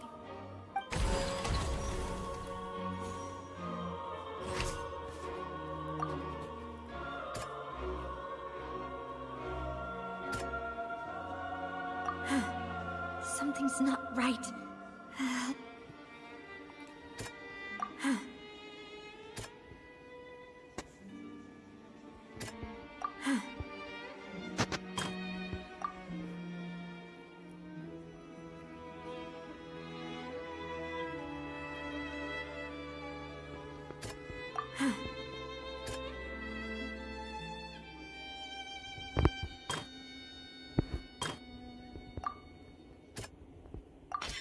This assassin first shot Jacques, then turned to shoot Callus, only for Callus to wrestle the gun from him and kill him instead.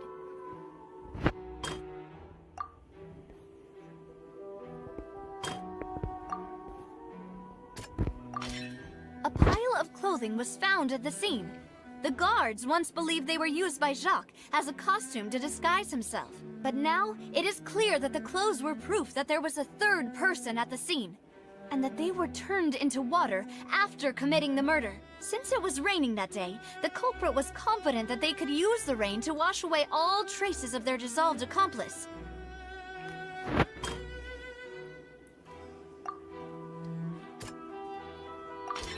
The testimony of the victim's family confirms that Jacques had thoughts of assassinating Callus when he set out for the banquet. However, in the end he reconsidered, and instead shared everything with Callus, hoping to seek the latter's protection. Unfortunately for Jacques, the true culprit had already considered this possibility, and had sent out another assassin. Realizing this, the true culprit caused the hired assassin to dissolve into water, leading everyone to believe Callus was responsible for Jacques' murder. This is the true version of events.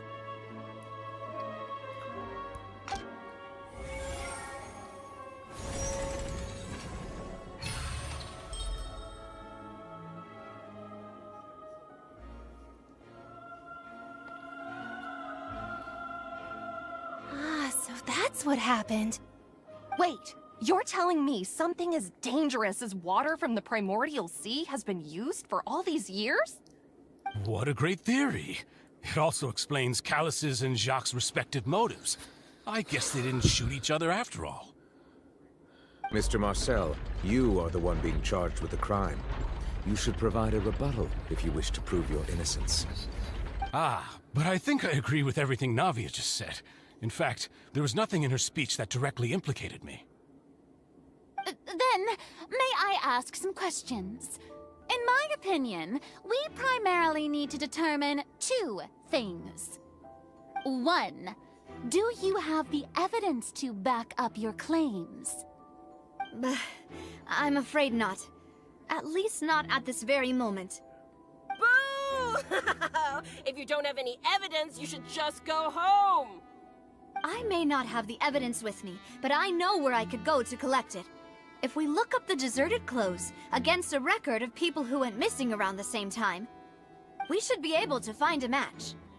Considering the serial disappearances case, the guards probably kept careful records of all missing persons from around that time, regardless of age or gender.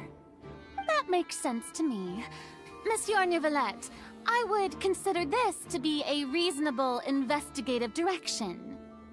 Why do I feel like Farina's acting a little differently today? Maybe she's scared of embarrassing herself again? Alternatively, she's become more diligent after charging an innocent citizen in the last trial. My second question has to do with the ensuing duel. If the truth is indeed as you described, then why didn't Mr. Callus explain himself in court? If he had testified that a person had been dissolved, he could have at least mounted a defense. I've thought about this too, and the answer is actually pretty simple. He felt there were things that were more important to him. The dissolving power of water from the primordial sea, is an important secret for the true culprit of the serial disappearances case. My father could have exposed it for all to see, but he chose to take it to the grave. At that time, Spina di Rosula was in dire straits, and his reputation had already been shattered. He had no guarantee that going forward with the truth would allow the culprit to be brought to justice. What was certain, however, was that it would paint a gigantic target on my back. Boss once told me that Demoiselle had already been selected as the next target of the serial disappearances case. What? If the secret had gotten out, the culprit would have fought an all-out war with Espina right there and then. I wouldn't have been the only one in danger. All of us would have stood to lose our lives. Of course, the guards might eventually figure out the truth of the matter and determine that we were in the right. But what good would that do? How can a hollow verdict protect anyone? Had this opera house ever given my father any kind of confidence in its brand of justice, Spina di Rosula would have had no reason to exist. But by staying silent, we retain the ability to deter our opponents and continue the stalemate. I was able to become Spina di Rosula's president, which made me harder to target, as well as giving me more time to grow and learn. And once I have figured out the truth and stepped up to the challenge, I will do what this opera house cannot, and restore my father's truth and honor back to him. So, you mean to say, your father intended to die in the duelist's ring? That's right. Do you have any proof? Of course. All you need is to ask his opponent, Clarand. I don't need your apology, your guilt, or your support from the shadows. You don't have to do anything for my sake. But since he entrusted his will to you, Clarand, you should tell us the truth about his sacrifice. So, during the duel, did you believe that Callus was intending to die? Yes, I did. As a champion duelist, I've fought many battles and taken a countless number of dishonored lives. In my line of work, I've seen all kinds of people give their all for the faintest hope to continue living. Some were determined, others passionate, and some even manic and twisted. Just one look and I can tell if a duelist is hoping to live or if they're looking to die. I hereby swear on my name and honor as a champion duelist that Mr. Callus never intended to leave the ring alive. Since that's your testimony, I have no more questions. It appears there really are good grounds to reopen this case. I concur. However, Miss Navia, you still have not explained the link between your father's case and the serial disappearances case. Right?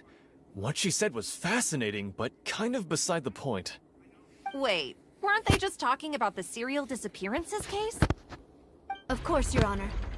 The two cases are connected via a matter of timing.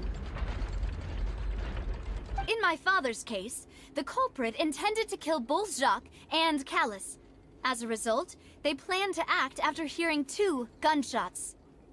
And, at the end of Linny's trial, the culprit also only dissolved the victim in front of everyone because they realized they were at risk of being identified.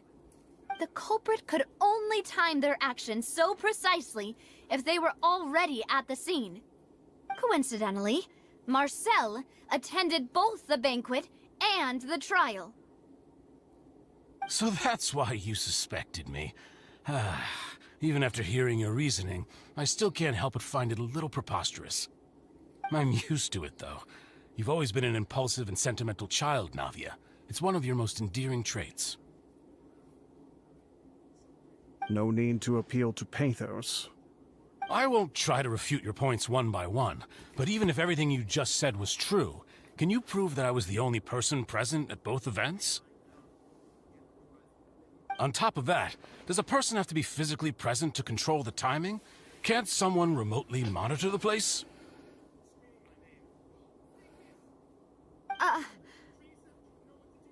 Know what she can say to that. I know that even with that, You might still think you can reduce the list of suspects with some further investigations, until I'm the only one left on the list. Alas, who won't feel at least a little hurt by an accusation of murder from a girl you see as your own daughter?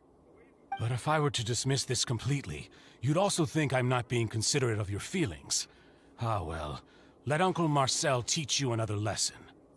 Do you know what the biggest flaw in your reasoning is? I suppose you're gonna tell me anyways. It's timing again.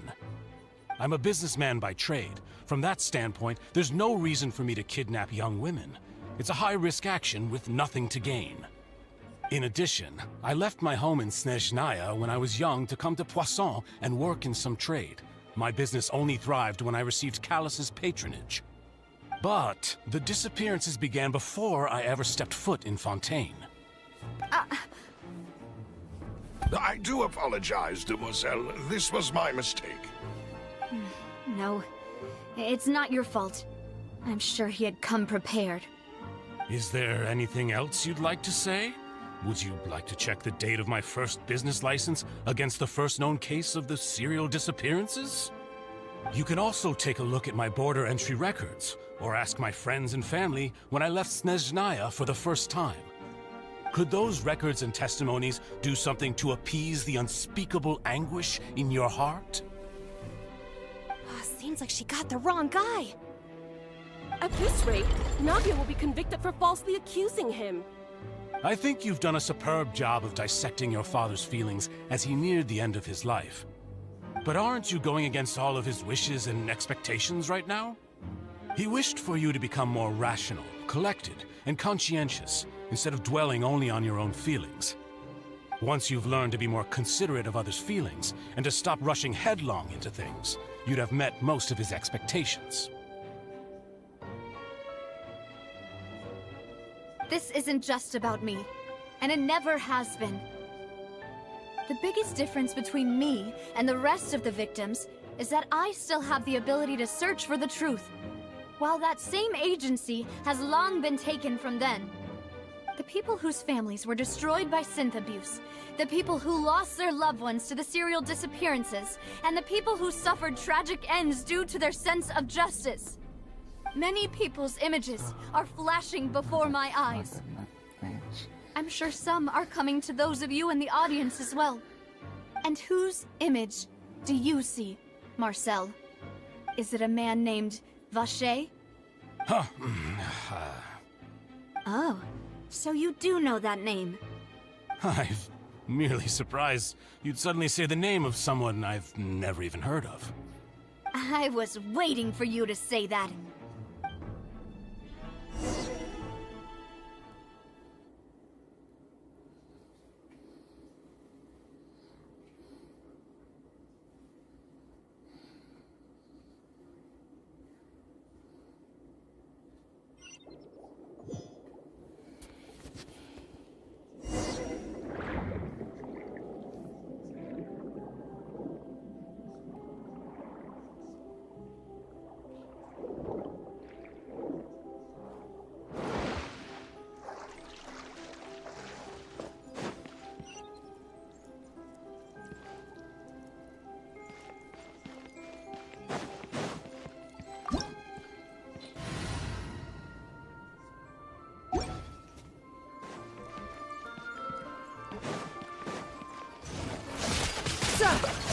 Brace yourself. This is gonna hurt.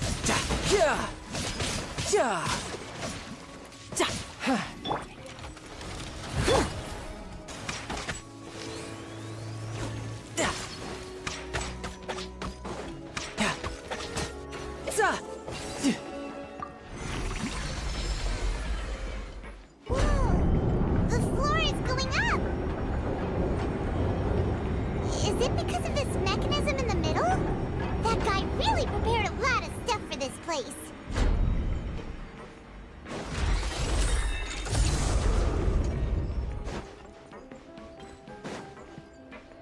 Paimon thinks we need to go up, but Paimon doesn't see a way. Let's take a look around. Maybe we'll find a hidden mechanism that'll show us the way up.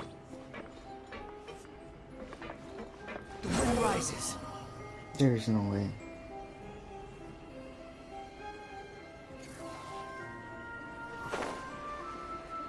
No, I can cheat there.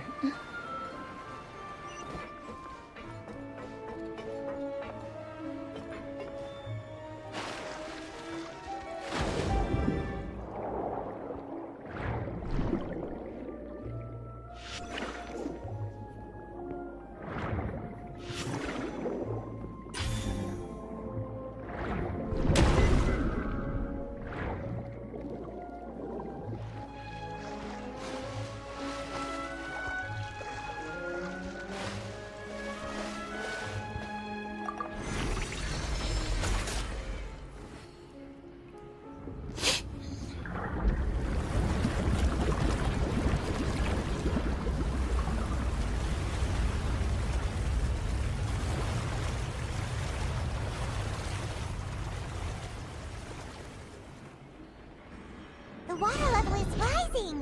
Now we can swim to the top! But this is still a ways away from where we need to go.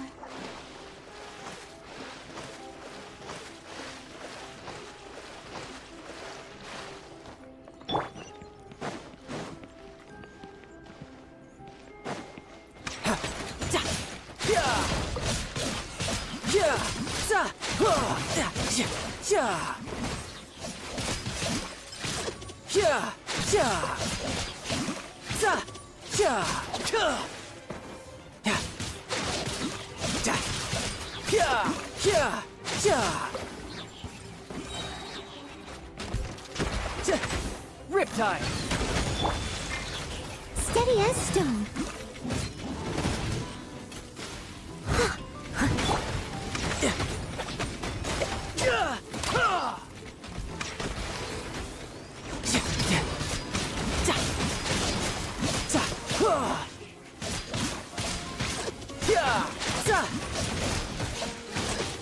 Bring it on!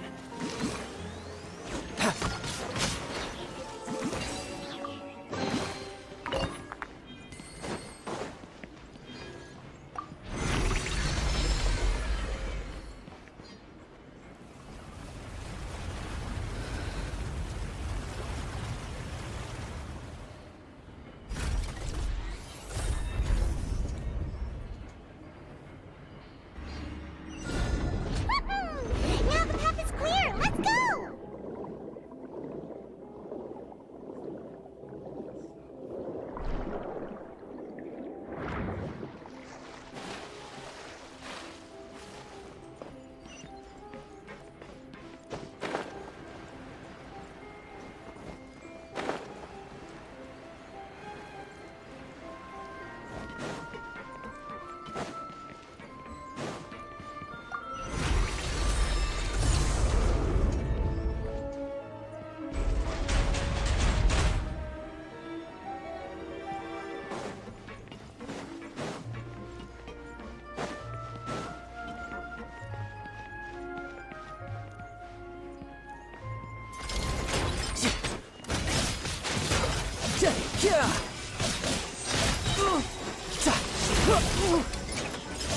Shouldn't let your guard down.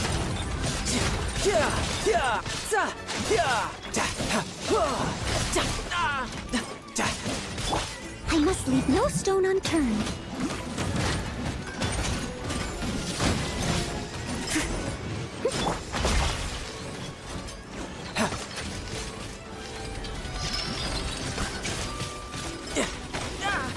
No time to lose.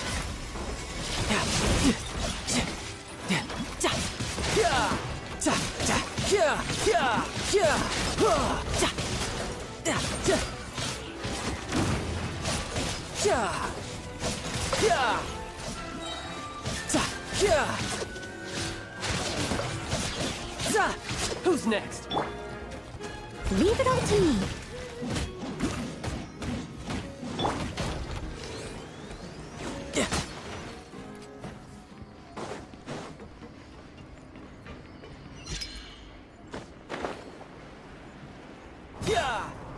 No time to lose.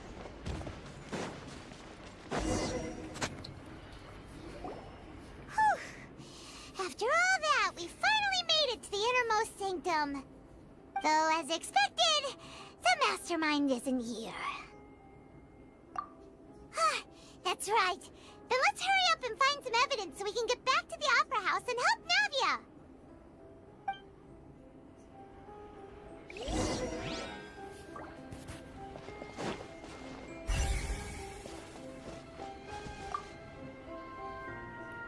What's all this? Aw, it's a bunch of really cute things! Pink accessories, a hair tie, a necklace, even a makeup box! Oh, Paimon sees it too, but why are all these cute things labeled with different girls' names? Huh? You mean the girls from the serial disappearances? They were brought here? And then they were turned into water. And all the boxes of things, these names, that means... Oh, this is terrible!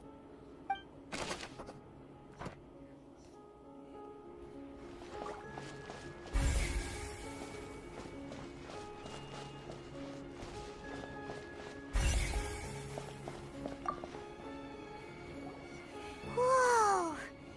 There's so much synth here! And so many bottles of ingredients that probably just contain the waters of the primordial sea. Mixing in progress, ready to drink, stock sample? Huh. They've also got all the synth pretty clearly labeled. Whoa, there's even fruit-flavored synth? Yep, it's super obvious.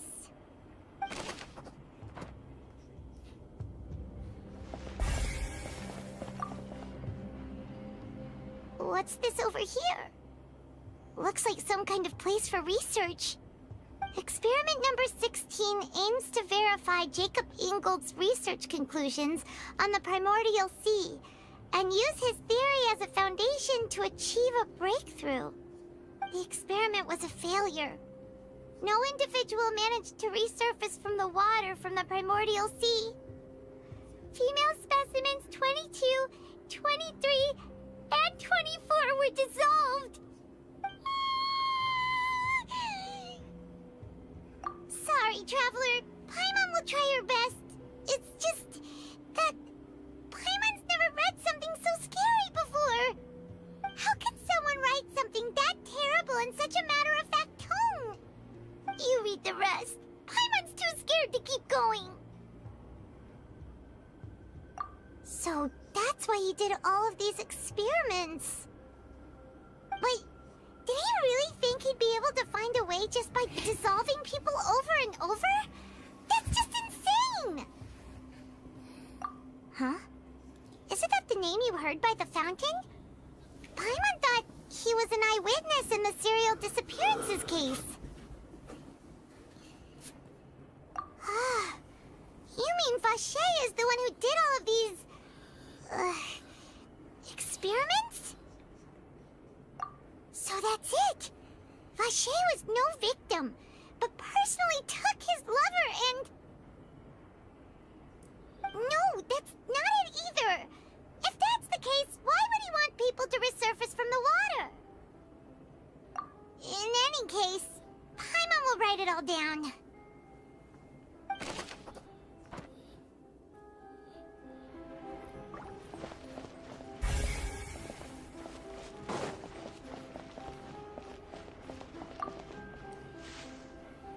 Oh, look!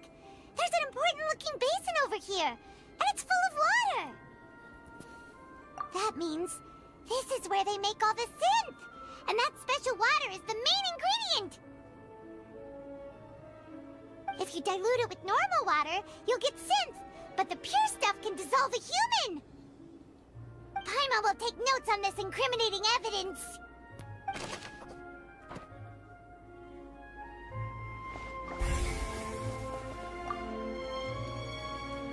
Let's see what's written here. Nothing escapes Detective Paimon's eyes.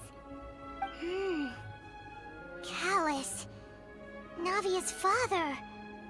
Oh, this seems to be an investigation report on him.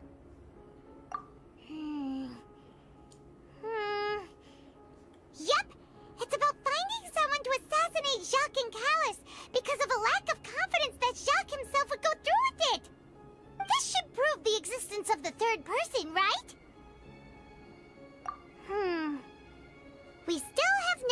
determines the exact content of the key information Callus has passed on to certain members of his organization. The old dog's a real menace to deal with. Even if he abides by the promise he's made to us, he will still have the upper hand. He can act whenever he wants to make our lives miserable. The only option left is to remove him from the picture entirely. I concur. Let's send someone to kill him. He won't declare war as long as we don't touch Navia. Oh, seems like we've got a bunch of correspondence between the higher-ups. They're all just so evil.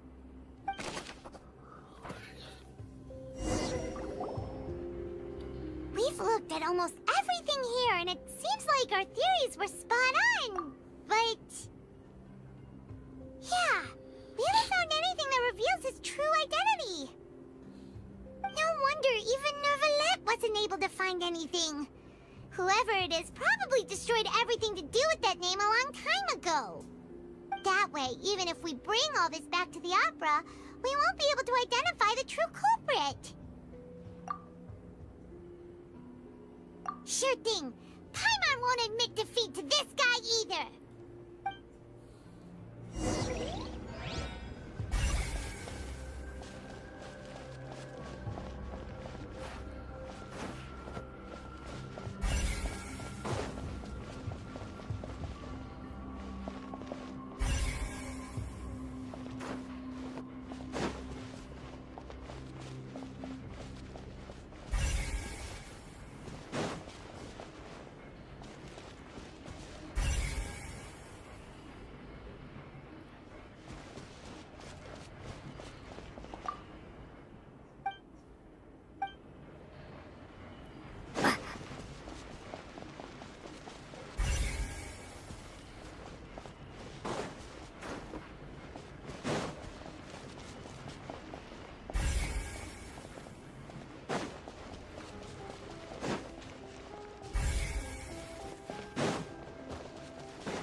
Something. Oh, I'm wildly confused. You take that side and Paimon will take this side. Check everything carefully. We'll find something for sure.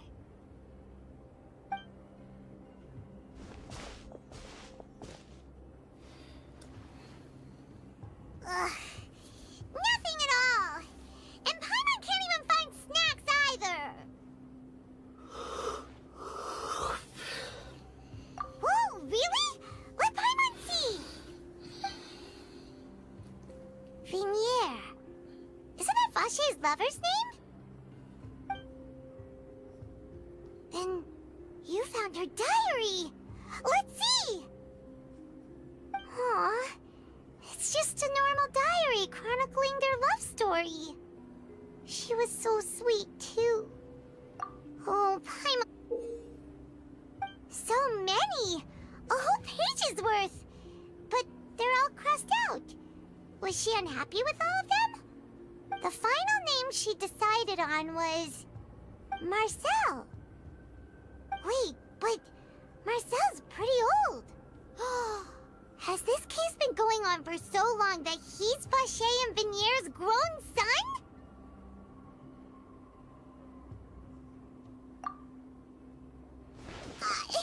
Hey! Paimon still hasn't figured it out yet.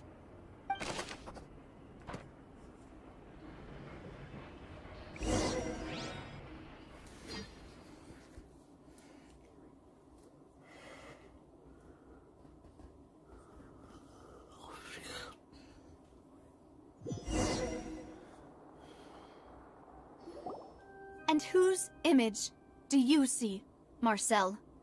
Is it a man named Vacher? Huh.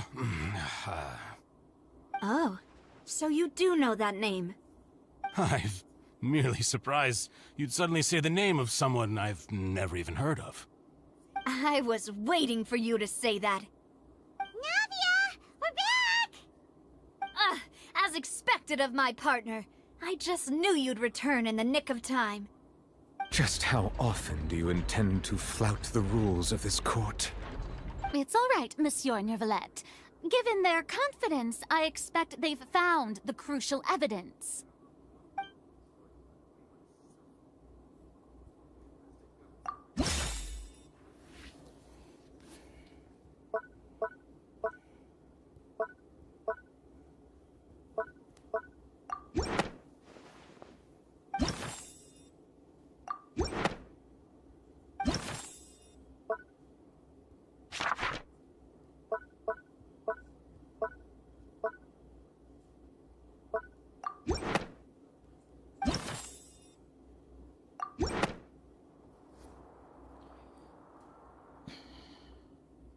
But the truth of it, Marcel, is that you've always been Vacher.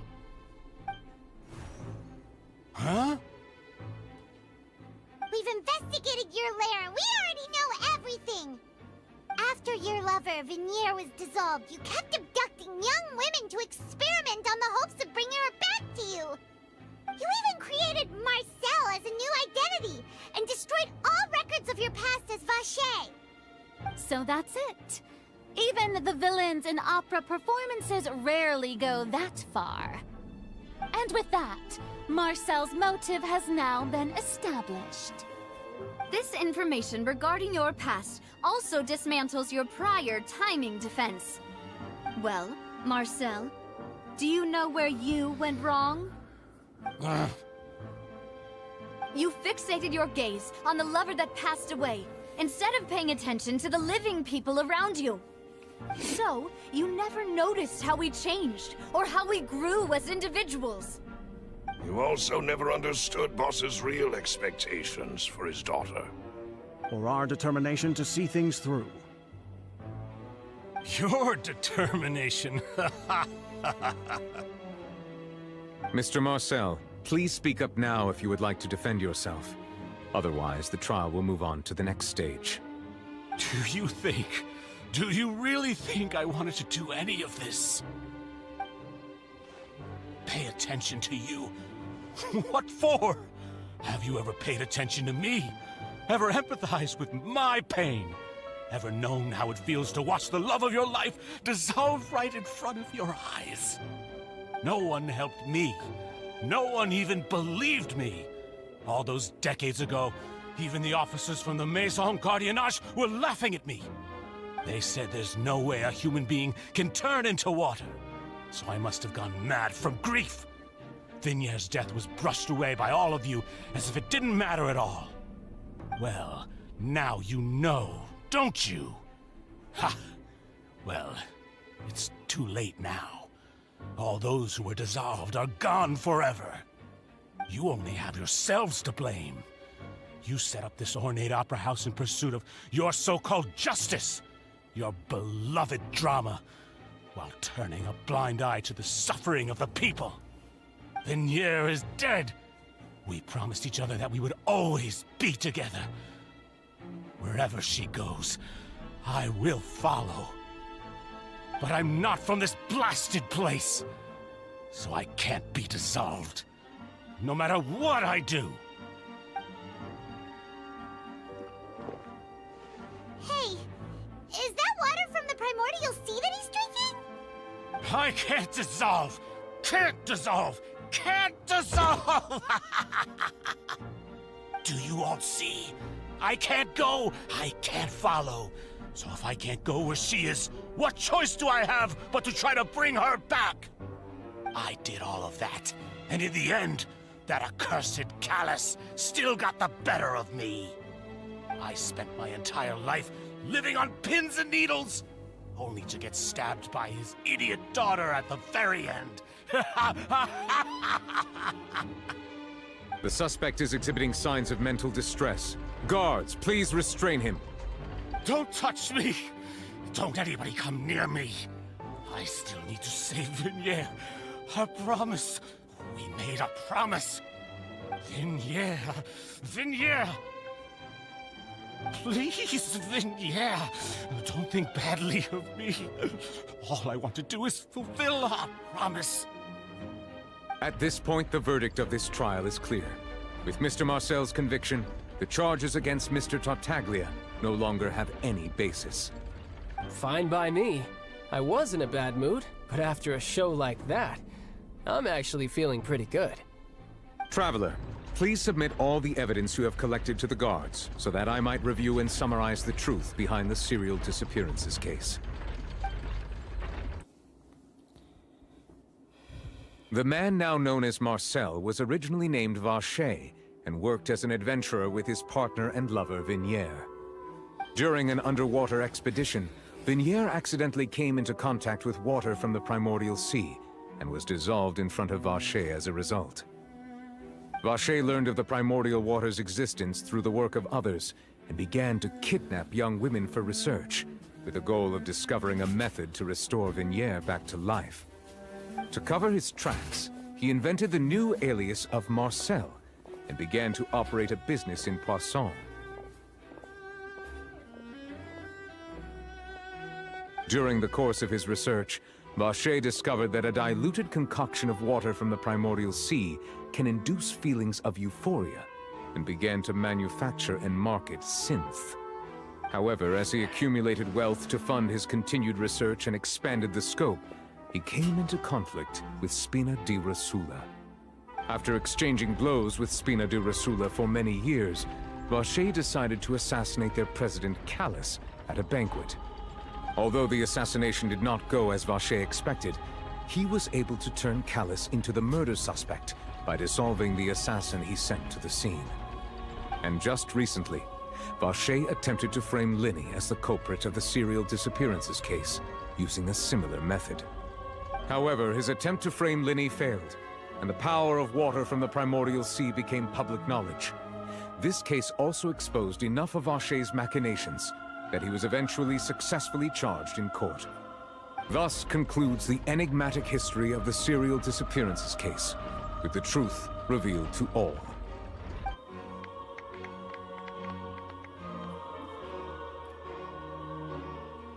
The Oratrice will now deliver the final verdict regarding the charges against Mr. Vacher.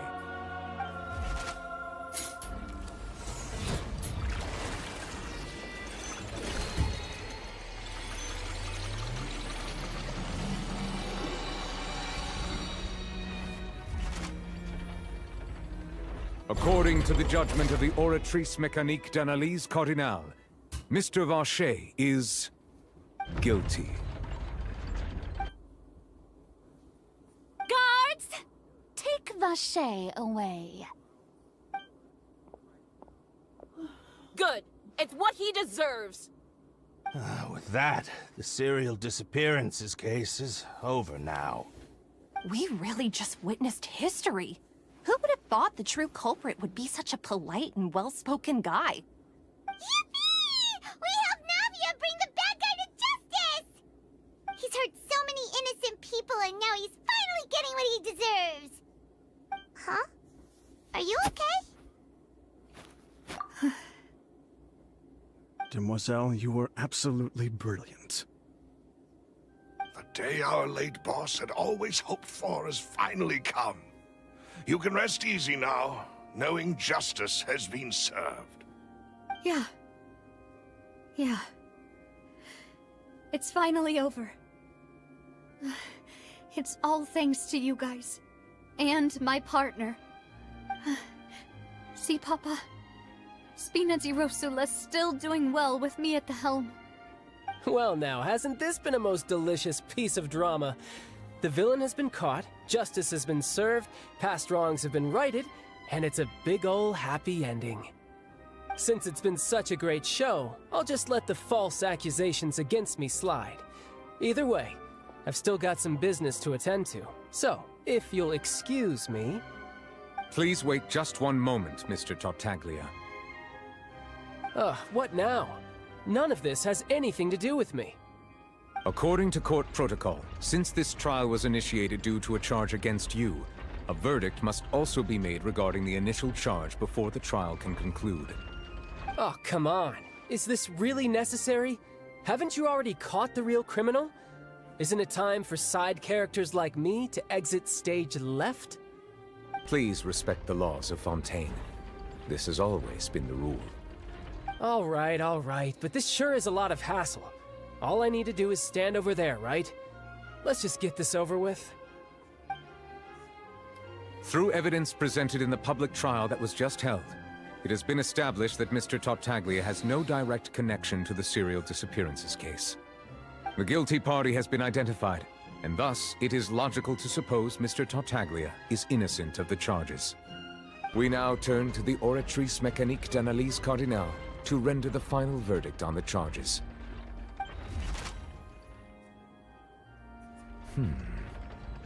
According to the judgment of the Oratrice Mécanique d'Analyse Cardinale, Mr. Tartaglia is guilty. What? Hey! That's not funny! Didn't you just say I'm supposed to be innocent? What's with this verdict? Is your justice machine malfunctioning? Huh? This has never happened before. The Oratrice actually returned a different verdict from the Chief Justice. I mean, have you ever heard of an innocent Fatui Harbinger? Do you think the Oratrice might have just convicted him on general principle? But weren't the charges about the serial disappearances case? No matter what else he's guilty of, it shouldn't affect the verdict in this case, right? The judgment of the Oratrice Mécanique d'Analyse Cardinale is, by law, the final verdict of the court. We must accept the guilty verdict. Guards, please take the suspect into custody per court protocol.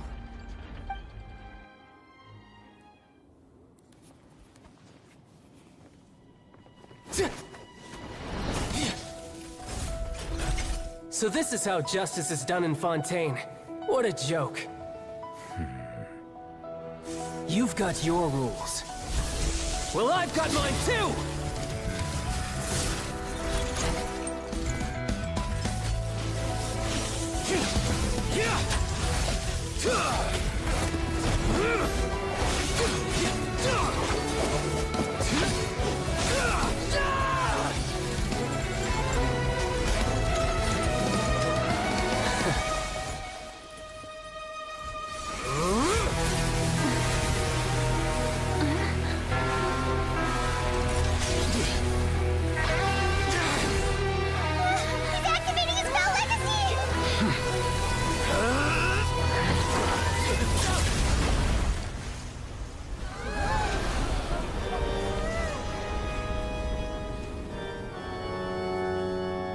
I am sorry.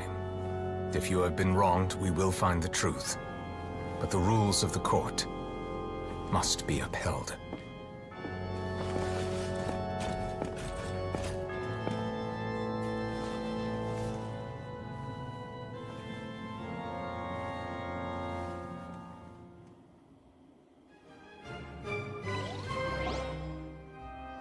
Hey, Monsieur Nouvelette, what's going on?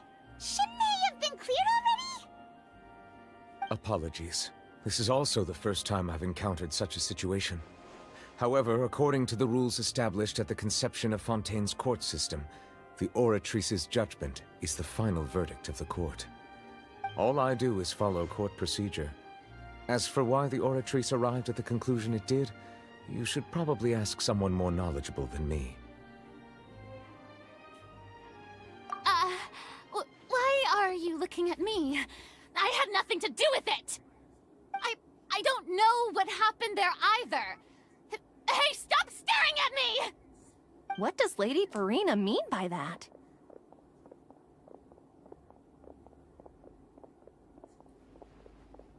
She says she has no idea either, but that's impossible. Didn't she create the Oratrice herself? Yeah, so are the verdicts reliable or not? Can results like this really be called justice?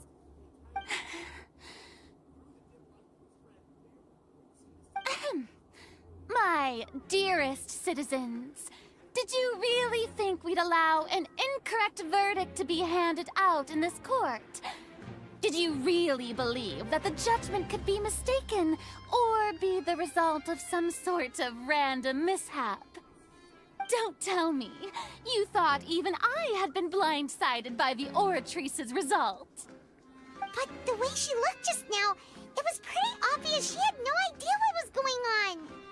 However, given the state of things, I shall give you an explanation. Everything that just took place, including my supposed shock and bafflement, was a part of an elaborate performance, with every action meant to stir up drama and excitement. And, of course, for every performance there is a script. Everything has unfolded exactly as I expected from the very beginning. As the embodiment of the very concept of justice, the Oratrice shall never render an arbitrary judgment! If you thought Child had nothing to do with the serial disappearances case, it is only because you've been blinded by the superficial appearance of innocence. Everything he's done, not to mention the danger he poses, are beyond ordinary comprehension and completely unforgivable! All shall be revealed in time. You will come to understand my noble intentions, as well as the absolute correctness of the Oratrice's verdict.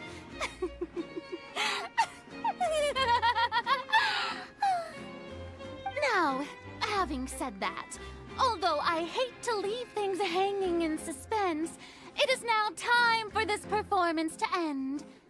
As the lead actress, I shall be the first to take my leave. Toodaloo! So she chose to make her escape after all, did she?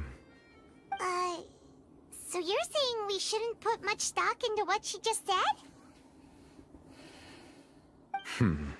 She probably just put on that performance to save face. As for the truth, it's unlikely that she actually has any idea. However, please be assured that I will continue to investigate this case in a personal capacity. Just as I promised, if the judgment has been incorrect, we will do our utmost to clear his name. All right. Even though we feel pretty badly for him, we'll take your word for it for now. After all, he's done plenty of bad stuff, so he should have known he'd go to prison someday, right?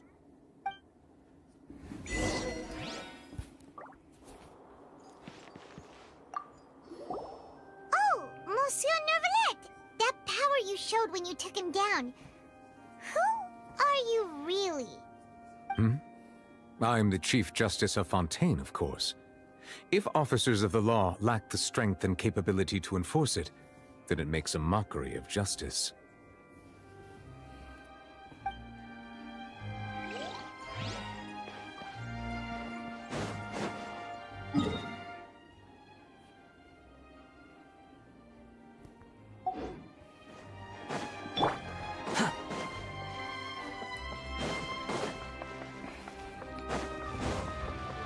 I want to hide it.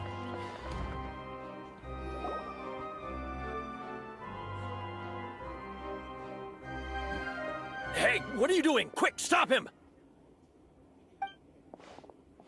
Traveler! Hey! Traveler! Ah! Marcel! What are you doing over here? Stop resisting arrest! Cease, or we'll add another charge to the list! No, wait! I just want to ask the Traveler something. I'm not looking to run away. Please, just let me ask this one small thing. Go on. Thank you. Thank you. I was being led away when I finally realized something. Where did you first hear the name Vacher? I erased all records of that name. So, unless... Are you still trying to prove your innocence? Give it up. You've already been convicted. Really? You did? You're sure? You met her? But how could that be? How did you manage to do it?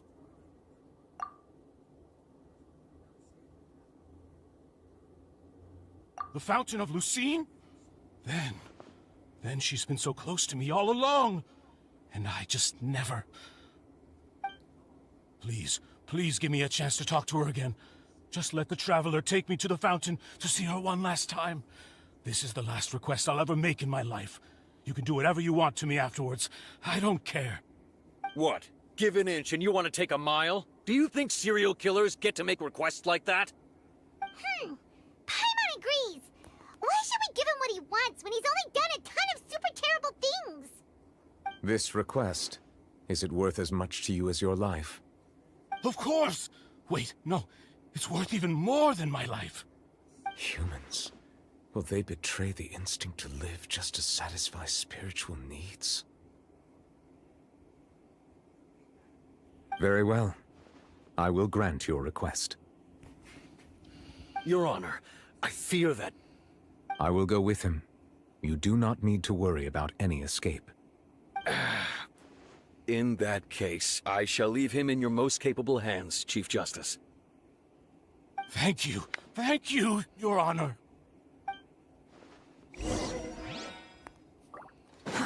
Too slow.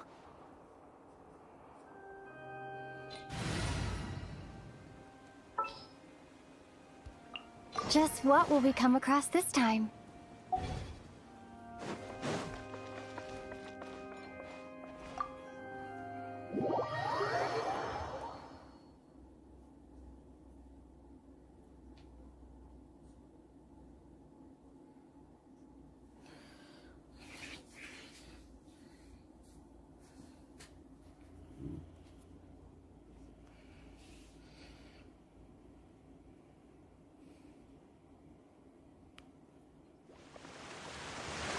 Squall of Fury.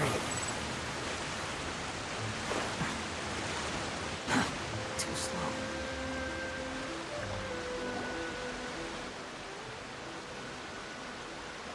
Is this the place? You said she's here, but what do I need to do to see her? Yeah, and even Paimon could hear her after drinking that thing. Didn't you just drink a lot of it on the stage as well? Oh, in that case... Vacher! Ah! Yes, that's it! So you heard it too! Vignier, it's me! It's me, Vacher! Vacher? Vacher! I'm here! I'm here! Where are you, Vignier? I'm coming for you. I'm finally here for you. Hey, wait! Be careful! Hey, wait!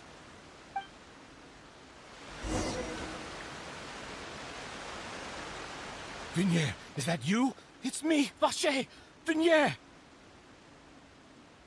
Vacher? Why did you come? Didn't I say? You don't need to look for me. You look a lot older than I remember. How long has it been? It's been more than 20 years. I've suffered for over 20 years since the day you left. All this time, only the thought of bringing you back has kept me alive. Nothing else mattered to me. I must be dreaming. Who would have thought I'd get the chance to tell you all of my feelings like this? Vignere, you are my everything. I really don't know how I could live without you. But Vache, if you ask me, this world would be better off without you. What are you saying? If not for you, I would have finished my law degree and probably become a top-tier attorney one day.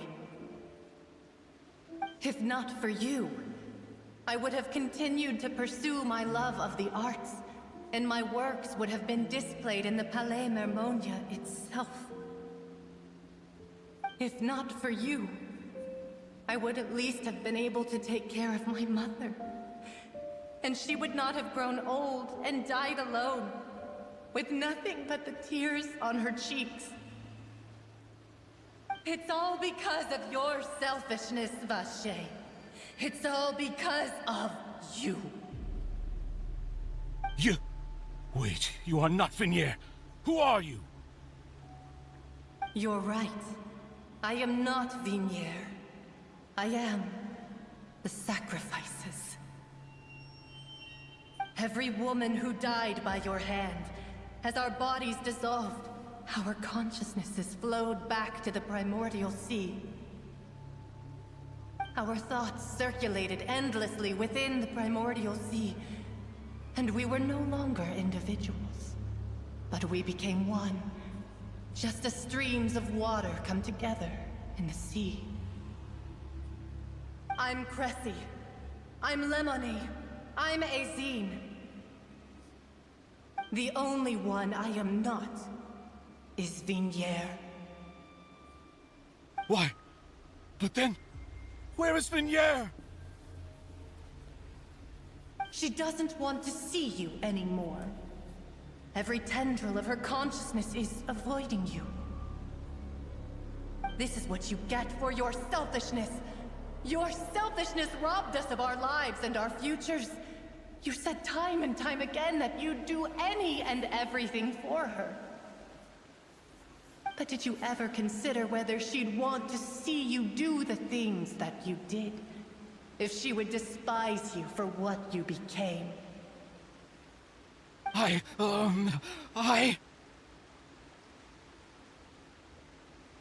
You are a liar, a heartless murderer, and a cowardly narcissist. The only thing you are not is Vignere's beloved. From the moment your first victim died and her consciousness merged with Vignere's, she has had nothing but pure hatred for you.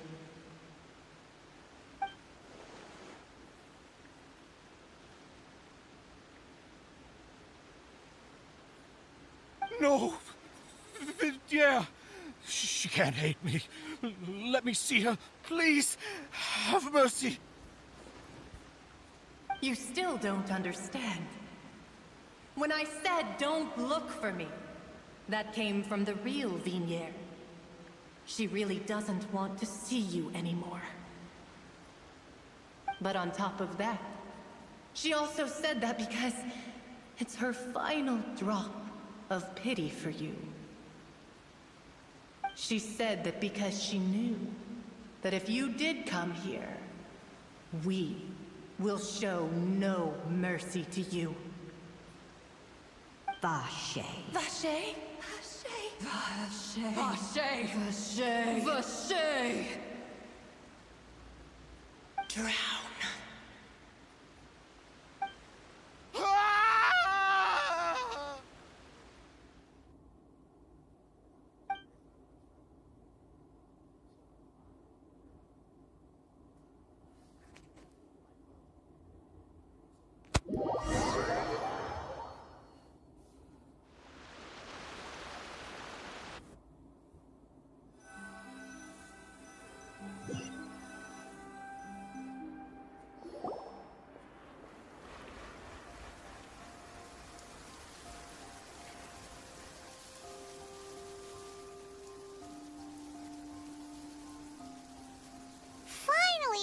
some time to do shopping.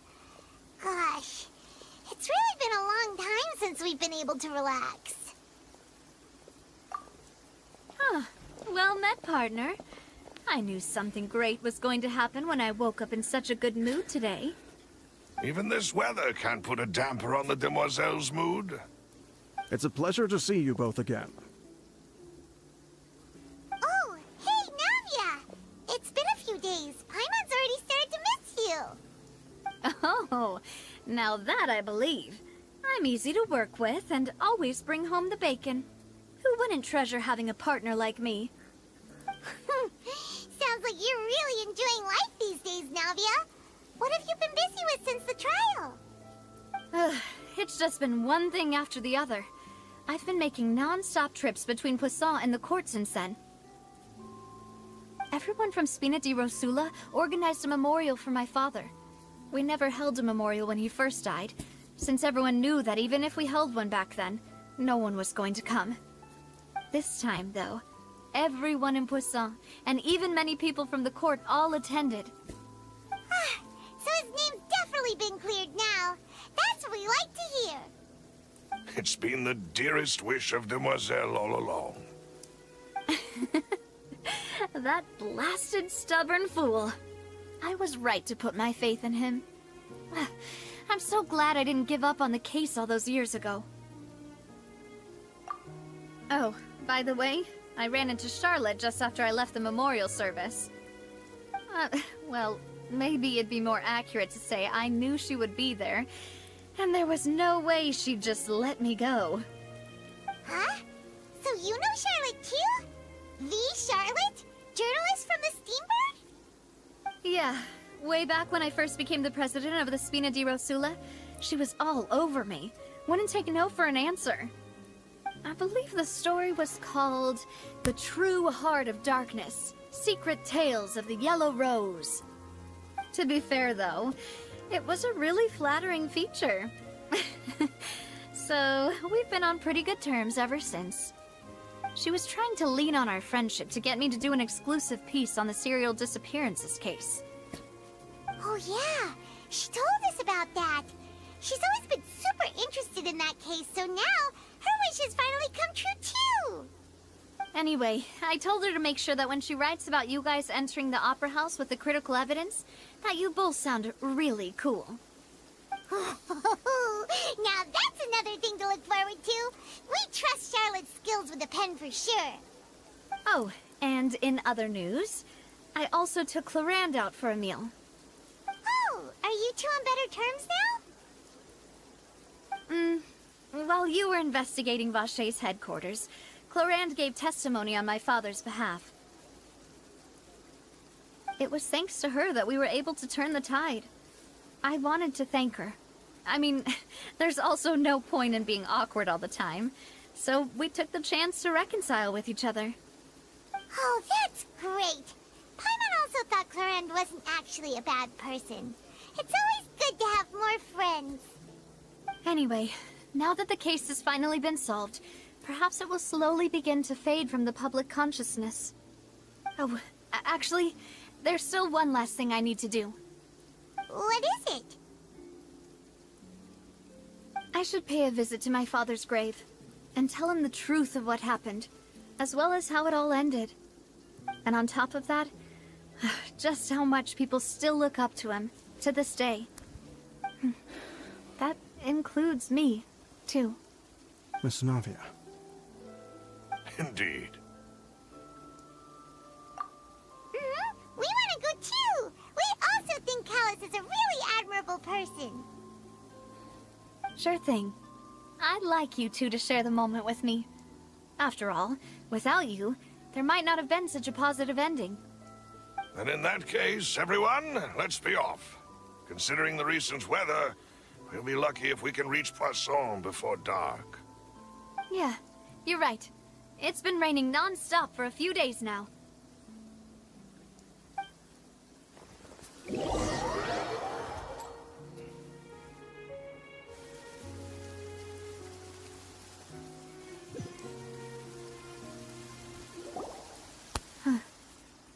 This is where my father's grave is. To be perfectly honest, even I haven't been back here for a long time. Huh? There's someone there already. Wait.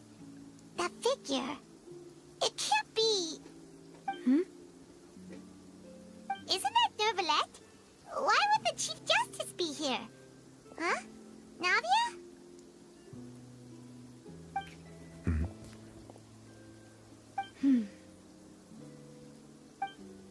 My apologies. I should have asked before coming to pay my respects. Don't say that. Sorry about that. Oh, I was trying to say there's no need for you to apologize. I wanted to show my father how much I've grown, but still, I doubt I've grown to the point that even the Chief Justice would feel compelled to apologize to me over and over. In that case, I will stop apologizing for now. You really could use some pointers on understanding human emotions, Monsieur Nervalette. In any case, why did you come to Poisson? Well, ever since that day, I've been turning a question over and over in my head.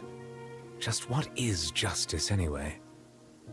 There was once a time when I didn't want to believe that there could be anything more important to humans than life itself. Oh, rather than that, it's probably more truthful to say I didn't believe humans were capable of resisting the most basic instinct of living things. That they could rebel against their own nature, or consider certain things to be more important than their own lives. Which is also why I didn't stop your father from beginning that fateful duel. I believed that a truly innocent man would never throw away his life like that. That there was nothing, should have been nothing more important than one's own continued survival. But Mr. Callus proved me utterly and decisively wrong. If not for his sacrifice, the serial disappearances case would have remained unsolved to this day. Mr. Callus made the choice he did for his daughter, for his associates, and for many people completely unrelated to him. And in the end, from a certain perspective, one could say that he did it all for the sake of justice.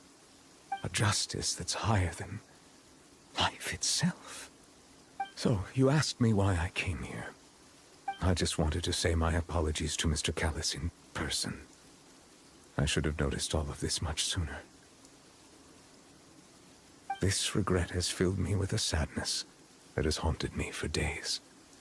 That high and mighty chair in the Opera Epiclese indeed insulates one from many important things. Spina di Rosula, thank you so much for your hard work and perseverance. I'm sorry for being mad at you before. So, you're actually one of those types that's cold on the outside, but pretty thoughtful on the inside, huh? That reminds me of Silver, one of my guys. Sorry about that. Self-expression is not one of my strong suits. Didn't I just say you don't need to apologize? Ah, so Navia and Nervalette seem to have made their peace as well. Let's not disturb them for now. We can wait till after they're done.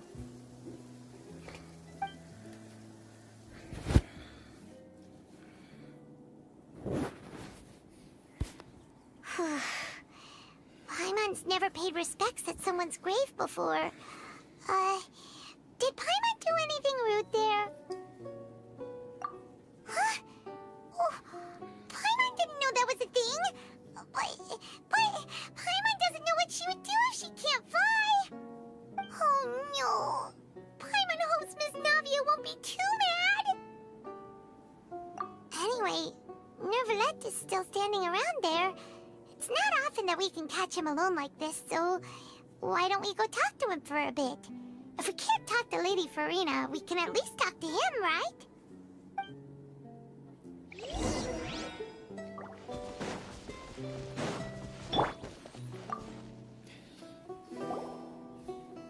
Oh, it's you two. Did Miss Navia invite you to come pay your respects to her father? We ran into Navia on the streets today, so we just followed her here. I see, I see. Then is there something that I can help you with? Well, it's pretty hard to run into you like this since you're usually super busy. So we figured we could try to ask you a few questions, if that's okay. Please feel free. Though outsiders, you helped us solve one of the greatest mysteries in Fontaine, and it would be my pleasure to return the favor.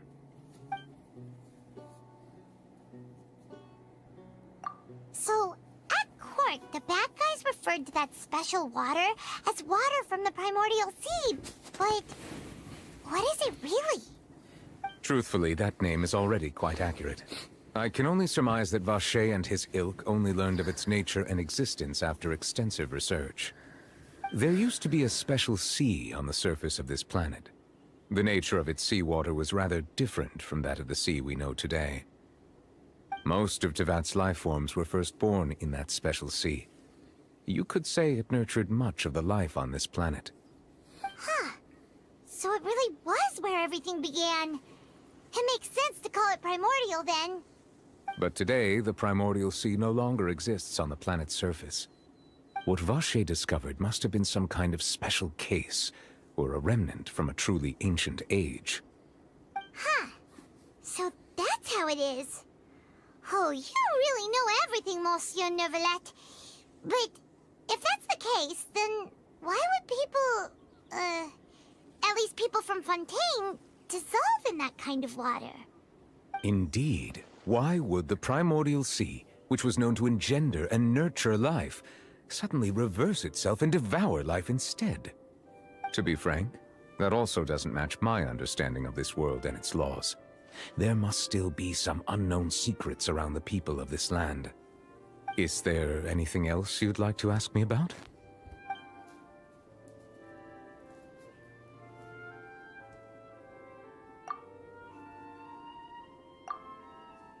My apologies. My investigation has still not reached its conclusion. However, I still believe the judgment of the Oratrice was not rendered arbitrarily. But you also said you thought he was innocent. For many years, I have been quite aware that the Oratrice does not simply mechanically repeat the verdict that I give on each case. As a divinely created mechanism, the people's unified faith in the concept of justice is integrated into it. Not only can it produce the incredible power of indemnitium, but it likely also possesses other traits, such as self-awareness. Which is all to say, I have been prepared for a situation like this for a long time. Huh. So when Lenny told us that he heard a human voice from the room where the Oratrice's core is stored... I was not aware such a thing had occurred. Perhaps that could serve to prove my conjecture. I will add that to the list of items to investigate. In any case, I am inclined to believe that the Oratrice does have a methodology all its own. We just do not have enough information. Based on Farina's reaction, I doubt even she had any idea what was going on. She managed to bluff her way through it, though, with her time-tested twin tricks of bravado and drama. While we do intend to get to the bottom of this, for now, we regret to say that the Fatui Harbinger will just have to bide his time in the fortress of Meripede. If we did incorrectly convict him of crimes he did not commit, we will most certainly compensate him to the fullest extent allowed by the law. If you ask Paimon, the only compensation he'll want is a no-holds-barred fight with you. Is there anything else you'd like to ask me about?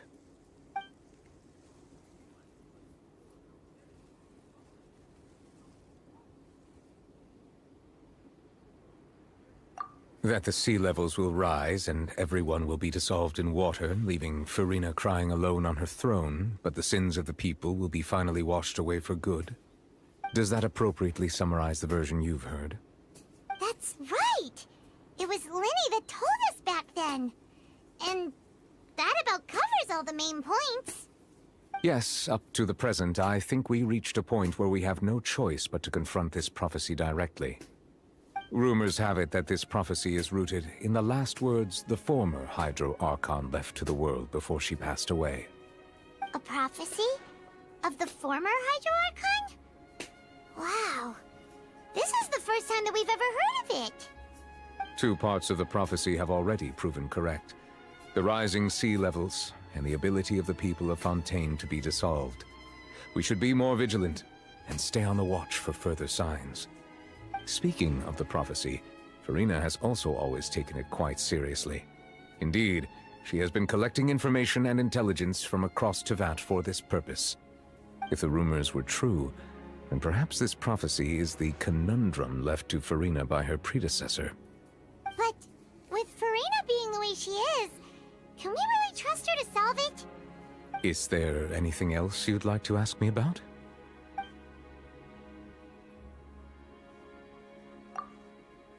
Your sibling, another blonde-haired traveler. I'm sorry, but I've never seen anyone who matches that description.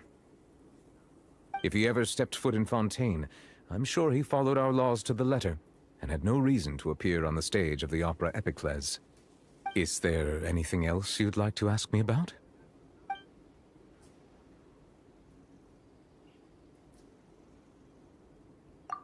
Very well. It was my honor to provide you with what answers I could.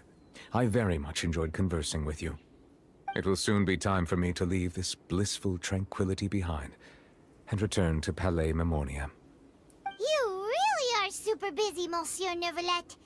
Paimon thought you only came here to pay your respects today because you had the day off. Crime and villainy do not have the day off, and so justice must work around the clock as well. This is merely the nature of a justice's work. All right, you've got a point. Huh? Paimon just noticed that the rain has stopped.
Water jet! Water jet!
You're open!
out business.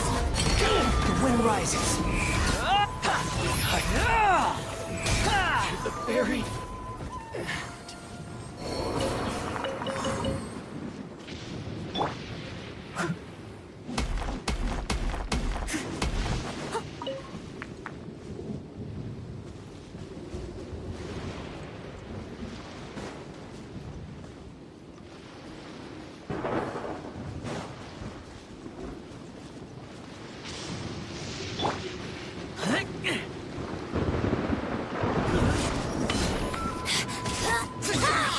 conquering! Worthless! Here!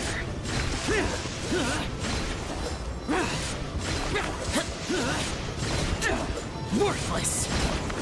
Here! Worthless!